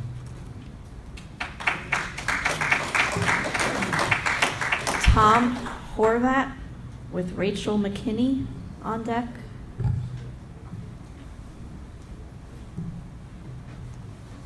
Hi, my name is Tom Horvat, and I have a whole list of talking points I'm just going to put away because they've most been talked about already. But I'm going to talk from heart to heart this afternoon, and that is, I come from steel country. I'm a resident, used to be a resident of Pittsburgh. I was born and raised there. I came from a gambling family, and I have 7 children and 11 grandchildren myself right now. I've been 30 years in the ministry as a pastor. And we recently moved to Shippensburg from Maryland. I sold a 7.5-acre farmette to move to a small town America, as was mentioned earlier. And the thing that strikes me about the meeting this afternoon is that the discussion has been all about money. And there's something far more profound than money that I hope that you consider this afternoon. It's the lives of our children and grandchildren. It's the whole idea of to take the fabric of a Philadelphia or a Pittsburgh and impose it upon a farming community and a small town community like this. It poses an injustice to me, regardless of the money that comes, regardless of how much your organizations are funding. I work right now presently for the federal government, and we're being told daily, do more with less. Does that sound familiar to anybody? Do more with less. And we're stretched right now to the limits. Our taxes, how to pay bills, and I don't believe, and I'm against the casino for the very fact that I watched my mother, who died at 105 years old, live her life to the end on a limited income, paying $100 a week for bingo cards, and she'd talk to me on the phone and say, I won that this week. I won $100. She didn't win anything. It was exhausting her funds. And we've heard about addiction. And I don't know, maybe I'm stupid. I'm from Steel Country, so, but maybe I'm stupid. I heard someone say this afternoon that some of the funding from this casino is going to go to helping people with addictions. Does that sound like a dog chasing its tail? I mean, you're going to help to get people out of addictions to what? Come back to the casino? Yes. Are you going to counsel heroin addiction and all the opioids that are going on today? Are you going to counsel them to come out of it in order to provide it for them? I mean, this is, in order to consider the fabric of a community, I'm asking whether they have considered what the fabric of Shippensburg is. This is a farming community. This is a religious, this is a Christian community. Yes. And regardless of what you think about Christianity, when I say it's a Christian community, that means something. That means something that's connected to the fabric of our culture here. We moved up here for that very reason. And I think any funding that goes to any Christian organization is the same as Jesus and disciples accepting funding from the money changers table. Yes. God provides for his own. God provides for the needs of his people. We do not need an organization to come into the community that is directly contrary to our value system as Christians in order to help us. Where is God in all of this? Where is his provision in all of this? So, regardless of my point list, I hope that you hear my heart this afternoon. I think that as a farming community, I hate to see that land being buried under asphalt. I hate to see I-81, as trashed as it is right now, it will receive more trash when things like this come in. We're facing a crisis in the nation of addictions. We're trying to find things for our youth to be meaningfully engaged in, and I don't think gambling is a meaningful engagement. Thank you.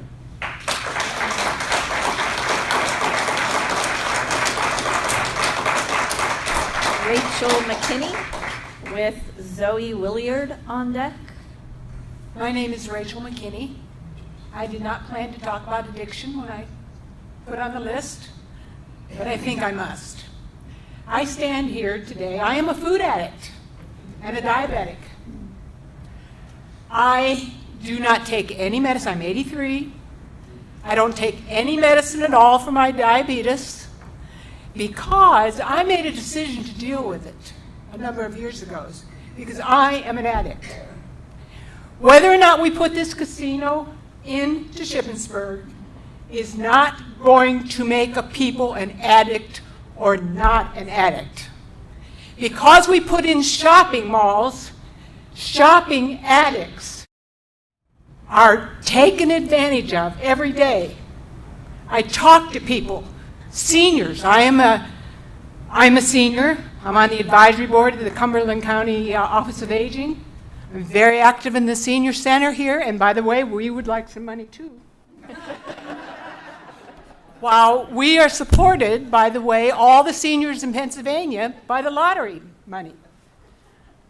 I don't gamble, so I am not contributing.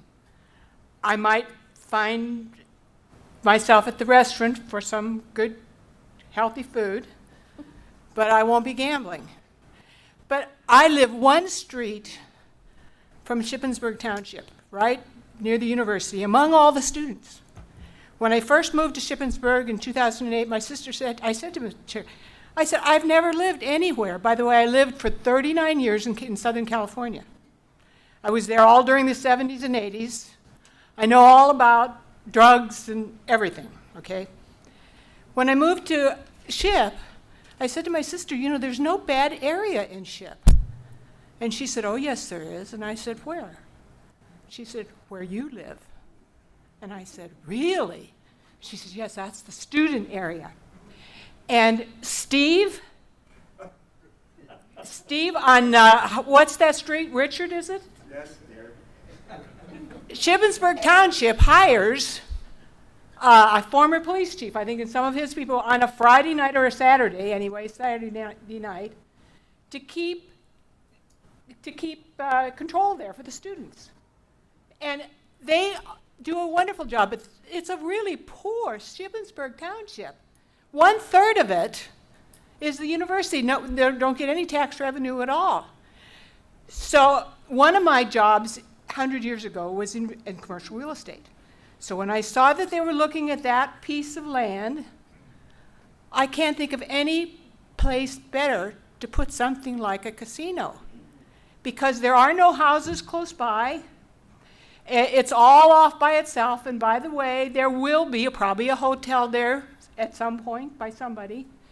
And it's close to the 81, so it's not going to ruin a wonderful ship. And also, whether or not we put it in ships, somebody in Pennsylvania is going to get that. And they're going to get all the money too. And I know you say, oh, we shouldn't talk about money. Well, yes, we should. Everybody up here talked about money. There isn't any group here that doesn't need money. There's not the fire stations all around, everybody. The casino's going to bring money into this area. And yes, we're going to have to watch addiction. And yes, but I want to tell you, you know where the worst place to get food is? Your churches. I have to watch when I go to my church suppers and everything, because that's a really bad place. They got a lot of comfort food that I don't eat. So I am a Christian. I do not gamble. But I think we can coexist. I do not think that I can dictate Sharia law or anything else, including people that gamble. Because I don't gamble, but I think we can work together. And I think the casino will bring some needed funds into this wonderful community, and I'm very happy it's going to be way off to the side by 81, which we don't like to go close to anyway. And I am for the casino. Now, I'm taking a lot of heat for this, let me tell you. I've already gotten a lot of phone calls. But I really believe that the casinos don't cause addiction. They will find, any addict will find a place. Thank you.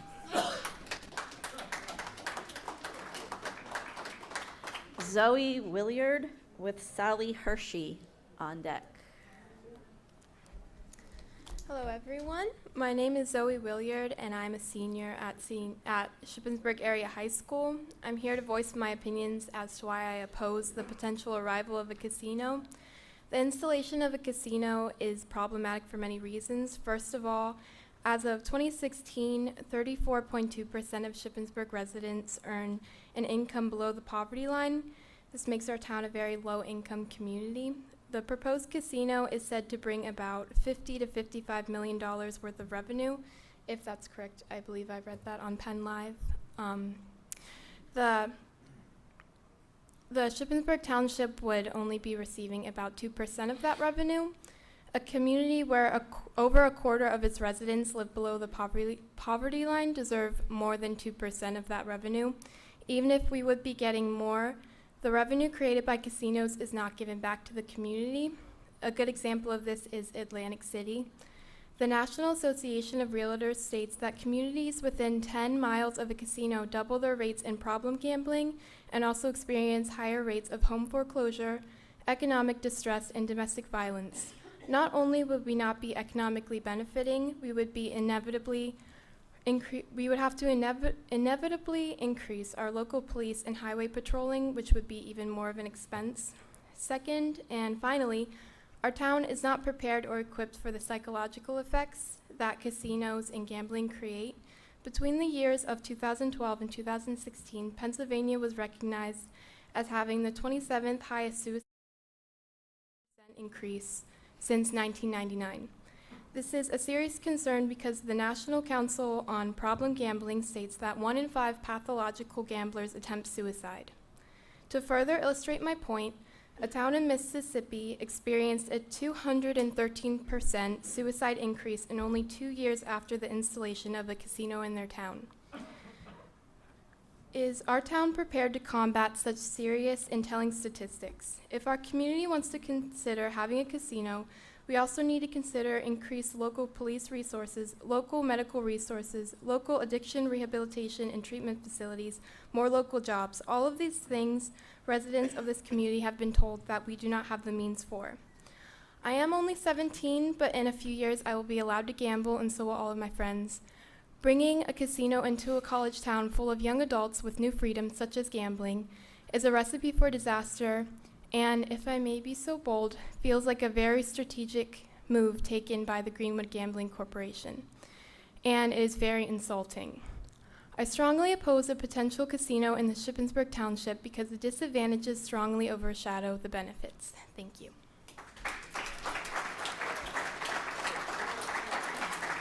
Sally Hershey with Kirk Wilson on deck. The development of a casino in Shippensburg concerns me for many reasons. I have quoted several sections from the application submitted by Greenwood Casino to the Pennsylvania Gaming Board. Concern number 1 is traffic. Appendix 33 states we anticipate negligible impact on street maintenance because the site is located immediately off of 81. But then in Appendix 37, it continues, GWC anticipates that approximately 850,000 visitors annually. Those visitors will bolster the regional economy.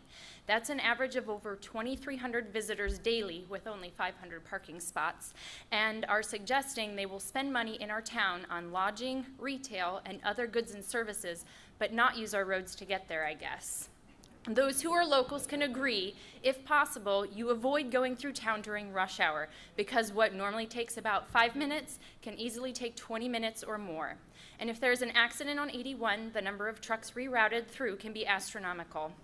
There has been no study on increased flow of traffic from the additional visitors, and also no consideration of visitors coming in from the east off of the turnpike through Newburgh or from the west. Concern number 2 is safety. Appendix 33 states, Shippensburg Township is under the jurisdiction of the state police force. We do not anticipate the casino itself would necessitating the addition of locally controlled police force. For those of you wondering, I did not misspeak. That is verbatim out of the local impact report prepared by Mark S. Stewart, grammatical errors and all. That's not the only one. Did Mark Stewart reference any similar casinos and compare the numbers of call before and after implementation of the casino? According to Mayor Summers in Monticello, New York, with a mini casino, With a casino, you get urban problems in rural areas. With increased visitors, there will be increased potential drug trafficking, putting our community at risk of developing drug and gambling problems. The proposal continues, stating the tax revenues from the casino may enable the township to reinstitute a local or regional police force. But at what cost? This brings me to my next concern, the total economic impact on continued operations. When the casino was first proposed, the initial projections were around $1 million annually to the township. According to the PA Gaming Commission, casinos usually give 2% of gross terminal income to the local municipalities. GWC estimates their GTI to be $42.5 million, 2% of which would be around $850,000. However, the PA gaming legislation limits the host community share of gross gambling revenue to 50% of the 2016-17 municipal budget. Consequently, Shippensburg Township will receive approximately $690,000, with the remaining 2% going to the county. So it's obvious why Cumberland County Controller Al Whitcomb is in favor of the casino. The PA Gaming Board explained this casino is considered a convenience casino with the majority of patrons within 25 miles of its location. The estimated ancillary dollars spent for out-of-county visitors is $74 and is most likely someone who stops to grab a bite to eat, top off their tank, and grab a snack for the road.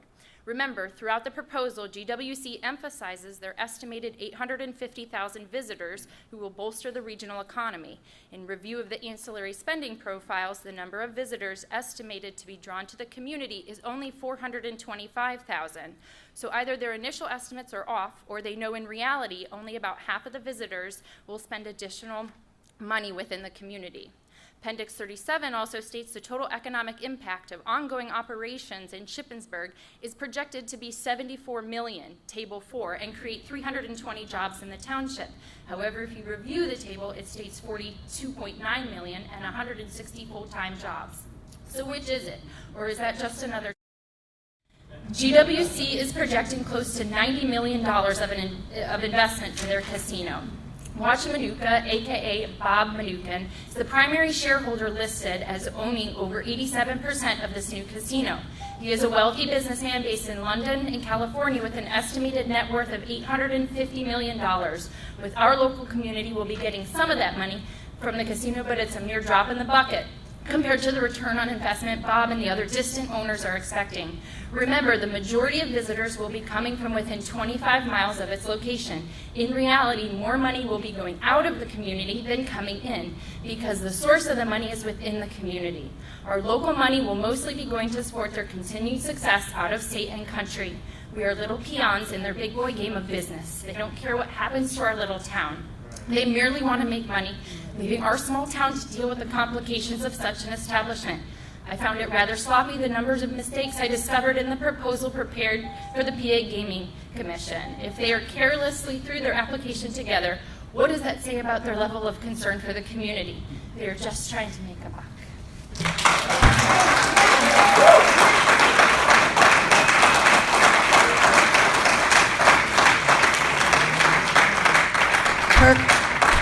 Kirk Wilson with Jody Corbett on deck.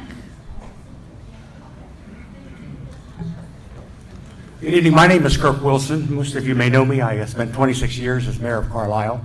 Spent another 34 years in state government, and I have developed the ability to read through a lot of these governmental things. And I have an interest in this only because I sat in Carlisle, where I at the time was not mayor, and I watched as they fumbled through the process of whether or not they wanted to open up the possibility of having a casino in their community. When I stepped down as mayor of Carlisle, I moved into South Middleton Township. Ironically, they went through the process, both municipalities turning down the opportunity. One of the things I found was, and that's I guess perhaps the reason that I'm here, is that it's become a very emotional issue, and I understand that. But I heard so many statistics that were cited from this study and that study. So I spent a great deal of time, because I'm retired, and I went through, probably spent about a day and a half reviewing statistics, and here's what I've discovered. For every statistic that says A, I can go on the internet and find a statistic that says Z. So those of you who have presented statistics tonight, with the time, I would be happy to sit down and I could show you another study that will refute exactly what you've said. So I kind of cringe when I hear people say one thing and get a round of applause when I know that there's probably absolutely no accuracy whatsoever to the statistics that I've heard here this evening. But what I did hear this evening that I find very, very positive, and perhaps the board has heard it in other locations, but what I as a local government official stand up here today and salute is the local government officials that are here tonight. I'm hearing a borough, and I'm hearing at least 2, perhaps 3 townships already talking about the possibility of sitting down and working together. We don't hear enough of that today. I struggled with that as mayor when I was in Carlisle. We couldn't sit down. We all had our own little fiefdoms, however you want to pronounce it, but nobody wanted to work together. And my more remarks I'm not even going through tonight because I was so positive about what I see here in Shippensburg.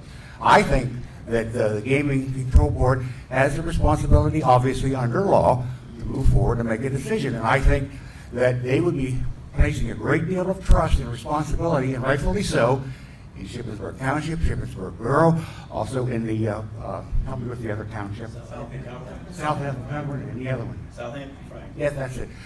This to me is something new for Pennsylvania. I was an active member in a statewide organization of local governments. We see examples of municipalities working together.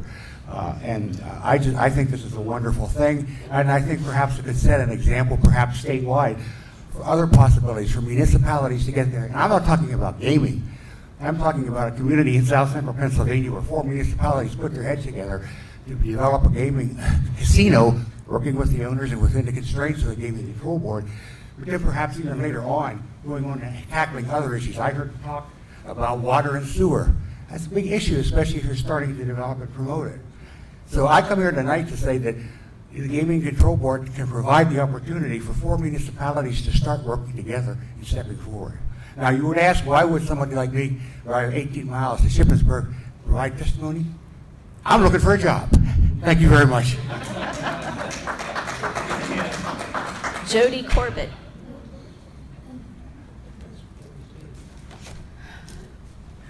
Wow. That's all I can say is wow. I am 59 years old. I was born in Chambersburg, and I now live in Shippensburg. We moved to this area because of the farming community. We moved to this area because of the godly community that is here. And we love this area. My husband and I both do. I have listened to so much tonight. It's overwhelming. But if you had a scale in front of you and you're doing this all night long, well, the gaming, they're going to give this to us, and they're going to provide this to the casino, and they're going to bring all this money into they're going to bring all this money to Shippensburg. What's the other side? It's that up and down. There's positive things about bringing money into this area, but it's not at the cost that this casino would cost Shippensburg. This is a farming community, and the farmers are quitting farming because of what's going on in this area. It's kind of like, what's good, if it looks too good to be true, it's not good. Why bring, look guys, we all know we have a drug problem in Shippensburg. We have alcohol problems. 2 o'clock in the morning or 1 o'clock, you can go by Arugas and you can see the drunk teenagers out there. I've seen it. It's already a problem. This is only going to make it worse. You're only going to be bringing a problem into this town that is going to skyrocket what is already a problem. Please consider the detrimental effect The gaming board, you all have this great, oh, we're going to do this, and we're going to provide this, and we're going to, you know, for the drugs and the alcohol, and we're going to bring money into this group, and we're going to do, come on, people. You're going to say exactly what you're saying to convince this town. We're not going to see hardly anything from the gaming committee. That 2%. 2%. That's unrealistic thinking. We can do better, people, in this town. We, as the residents of Shippensburg, should be standing up for our local businesses. We should be supporting and shopping in our local businesses and supporting them instead of bringing a casino in, which is only going to cause more traffic, only going to cause more issues. Oh, I know they're saying, no, it won't, we'll fix it, you know, but it's not going to work. You can't rob Peter to pay Paul here. You have to look at the facts. An intelligent person makes an intelligent decision when they have all the facts. And every fact that I have heard here tonight is not a positive one for this gaming, for this casino to come in. Not one thing is positive. Thank you.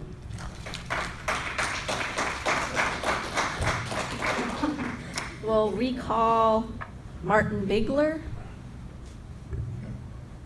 Mr. Bigler. Okay, I am at the end of the list of registered speakers. If there is anyone here tonight that wants to add something that has not already been talked about, raise your hand. Got it. You want to go up to the speaker? Come on up. And we'll have you sworn in by the court reporter. Oh, okay.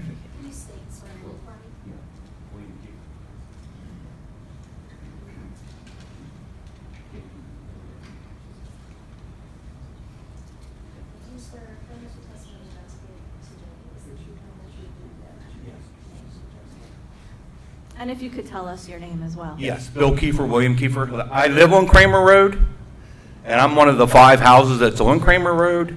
I really don't have a concern with the casino, but I do have a concern with the traffic flow on Kramer Road. That's all I need. That's my concern. Okay.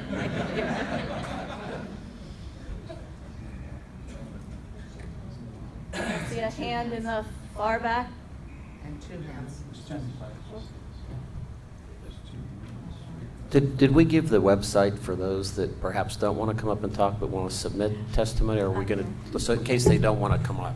And if you want to add comments to the record, I will give you the board's website, my closing argument, or my closing remarks. Would the second person who wanted to be sworn in?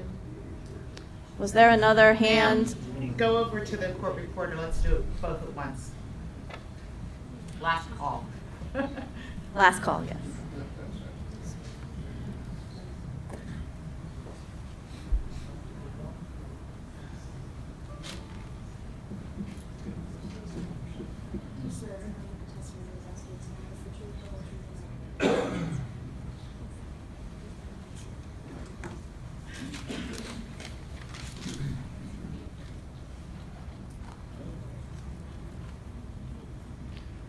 My name's Alan Goodhart. I'm a landowner and farmer on the Bottom Road. I see you all talking and make it sound really nice, and you're all ready to divide up your money.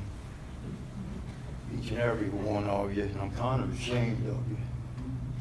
A few things I have to speak about as a farmer, which I know a lot of people don't care much about. There's a lack of state police enforcement. You call state police, you can't get them. the increased traffic on the Walnut Bottom Road. We have tremendous traffic, and anybody that is in this room that stands and says that the interstate is capable of anything that you guys are talking about, you don't know what you're talking about. Go down and sit there for a day and see how many times you get run over. We have farm equipment. I own the Crossroads, the Goodhart Road, and Walnut Bottom Road. I'm one of 4 farms left on the Walnut Bottom Road from 81 to Leesburg. One is in land preservation. 2 are owned by Mennonites and Mon. Mine's not for sale. I don't care for anything you people have talked about because you're all talking about trouble. And if you're covering it up, you're very foolish. I have children, I have grandchildren. Those children are out on the roads as people pass by on our old tractors, very inconsiderate. We have all kind of Amish neighbors always on the road, any time of the day and night. Very inconsiderate people. I don't think we need more. Destruction of natural resources. They just cut out a piece of woods up at our place near Sunoco Station. Everybody's got their big signs. Used to be the only one was Sunoco. Now we have more. All the lighting, it's a disturbance.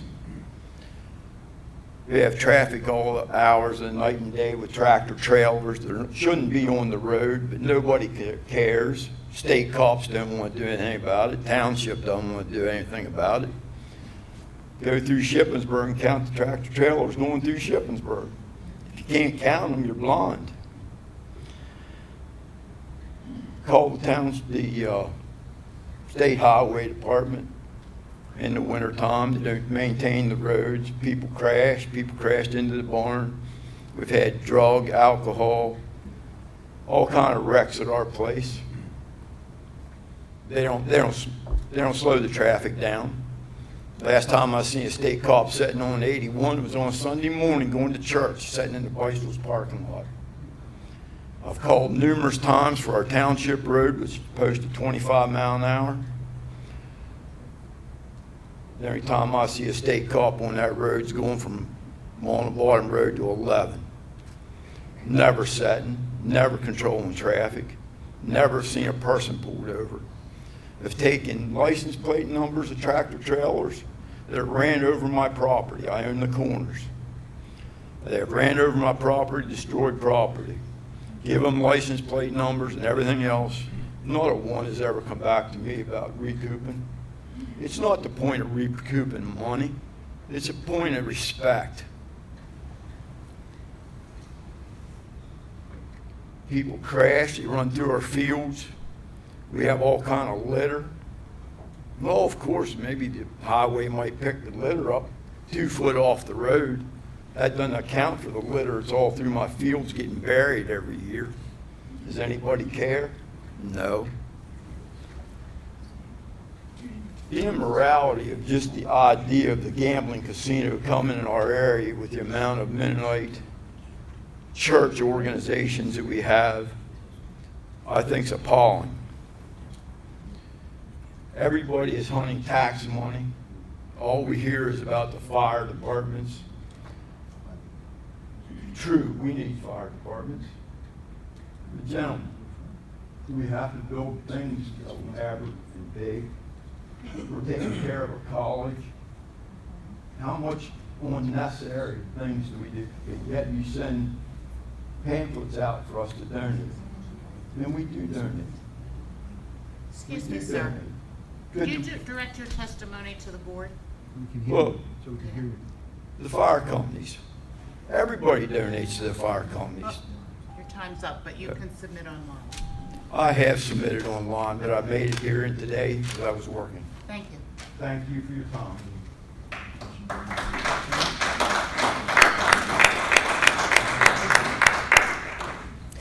My name is Debbie Murphy. I'm not in Shippensburg. We moved 4 years ago to Newburgh. We have a small, tiny little farm outside Newburgh that we have not yet made a profit at all in. But anyway, we heard this great sales pitch, right? We've heard these glowing reports of money, money, money.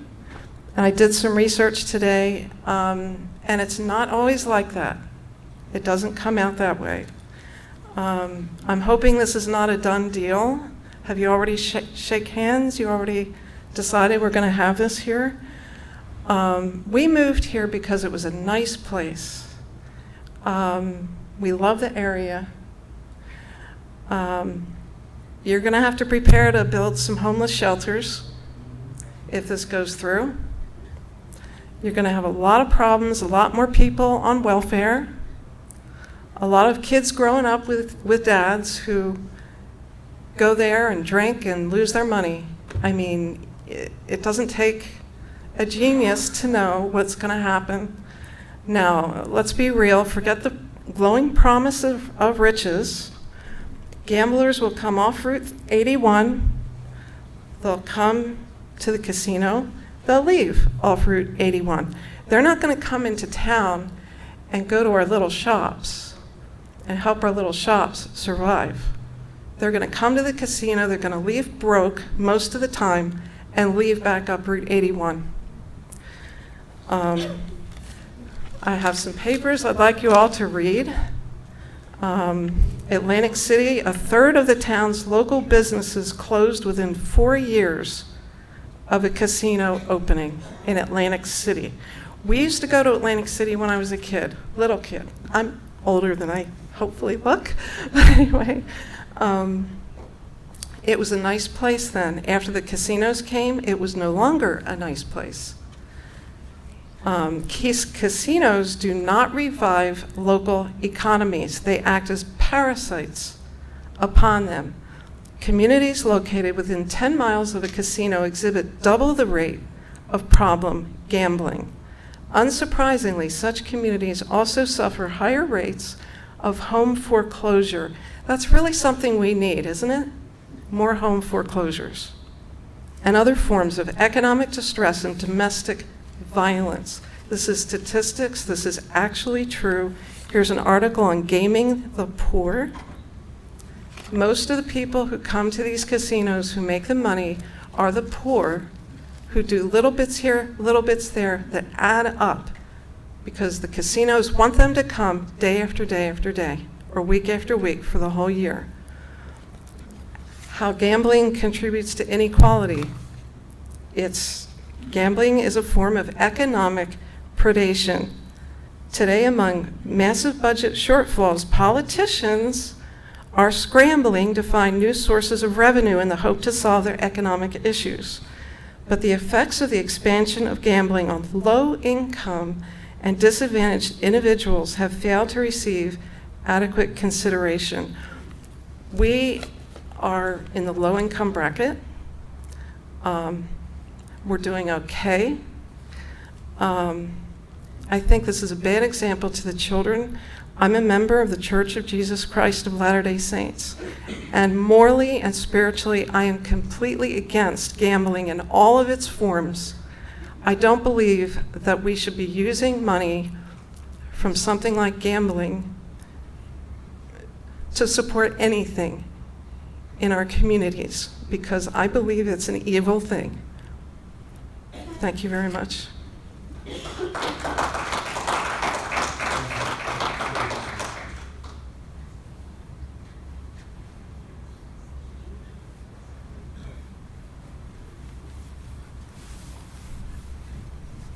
I'd just like to say, as a Christian, Could you tell us your name, sir? Paul Dregke, live in Newville area, Pennsylvania.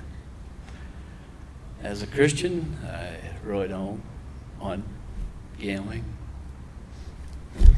in this area. I got children,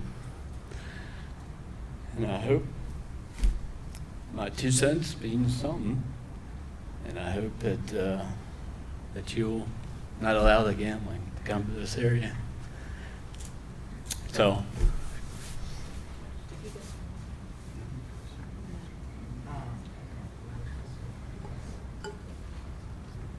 Okay, I think we are completed our public comment for this evening. The board has received written comment via our website, the regular mail, emails to the board's clerk address, and fax. We have received 15 written comments in support, 18 comments in opposition, and one that was neutral with some observations. Those comments will be entered into the record and provided to the board for their consideration as well. And we will post those to our website as well. The record in the matter will remain open. The transcript from today's hearing, as well as all the written comments received by the board, will be given to all board members for their consideration. The board, at its convenience, will schedule the matter to be heard at a future board meeting. Again, the presentation, all of the comments, the video of today's hearing will all be posted to our board's website for others to see. I want to thank everyone, the staff here at the University Conference Center, for their help with arranging and holding the hearing today, for all of you for coming to the hearing today, and for your cooperation. One more thing, if you do want to submit written comments the rest of this week, you can send them to our email address, which is boardclerk, boardclerk@pa.gov. If you'd like to add more comment to the record this week. And outside of that, the hearing is adjourned. Thank you.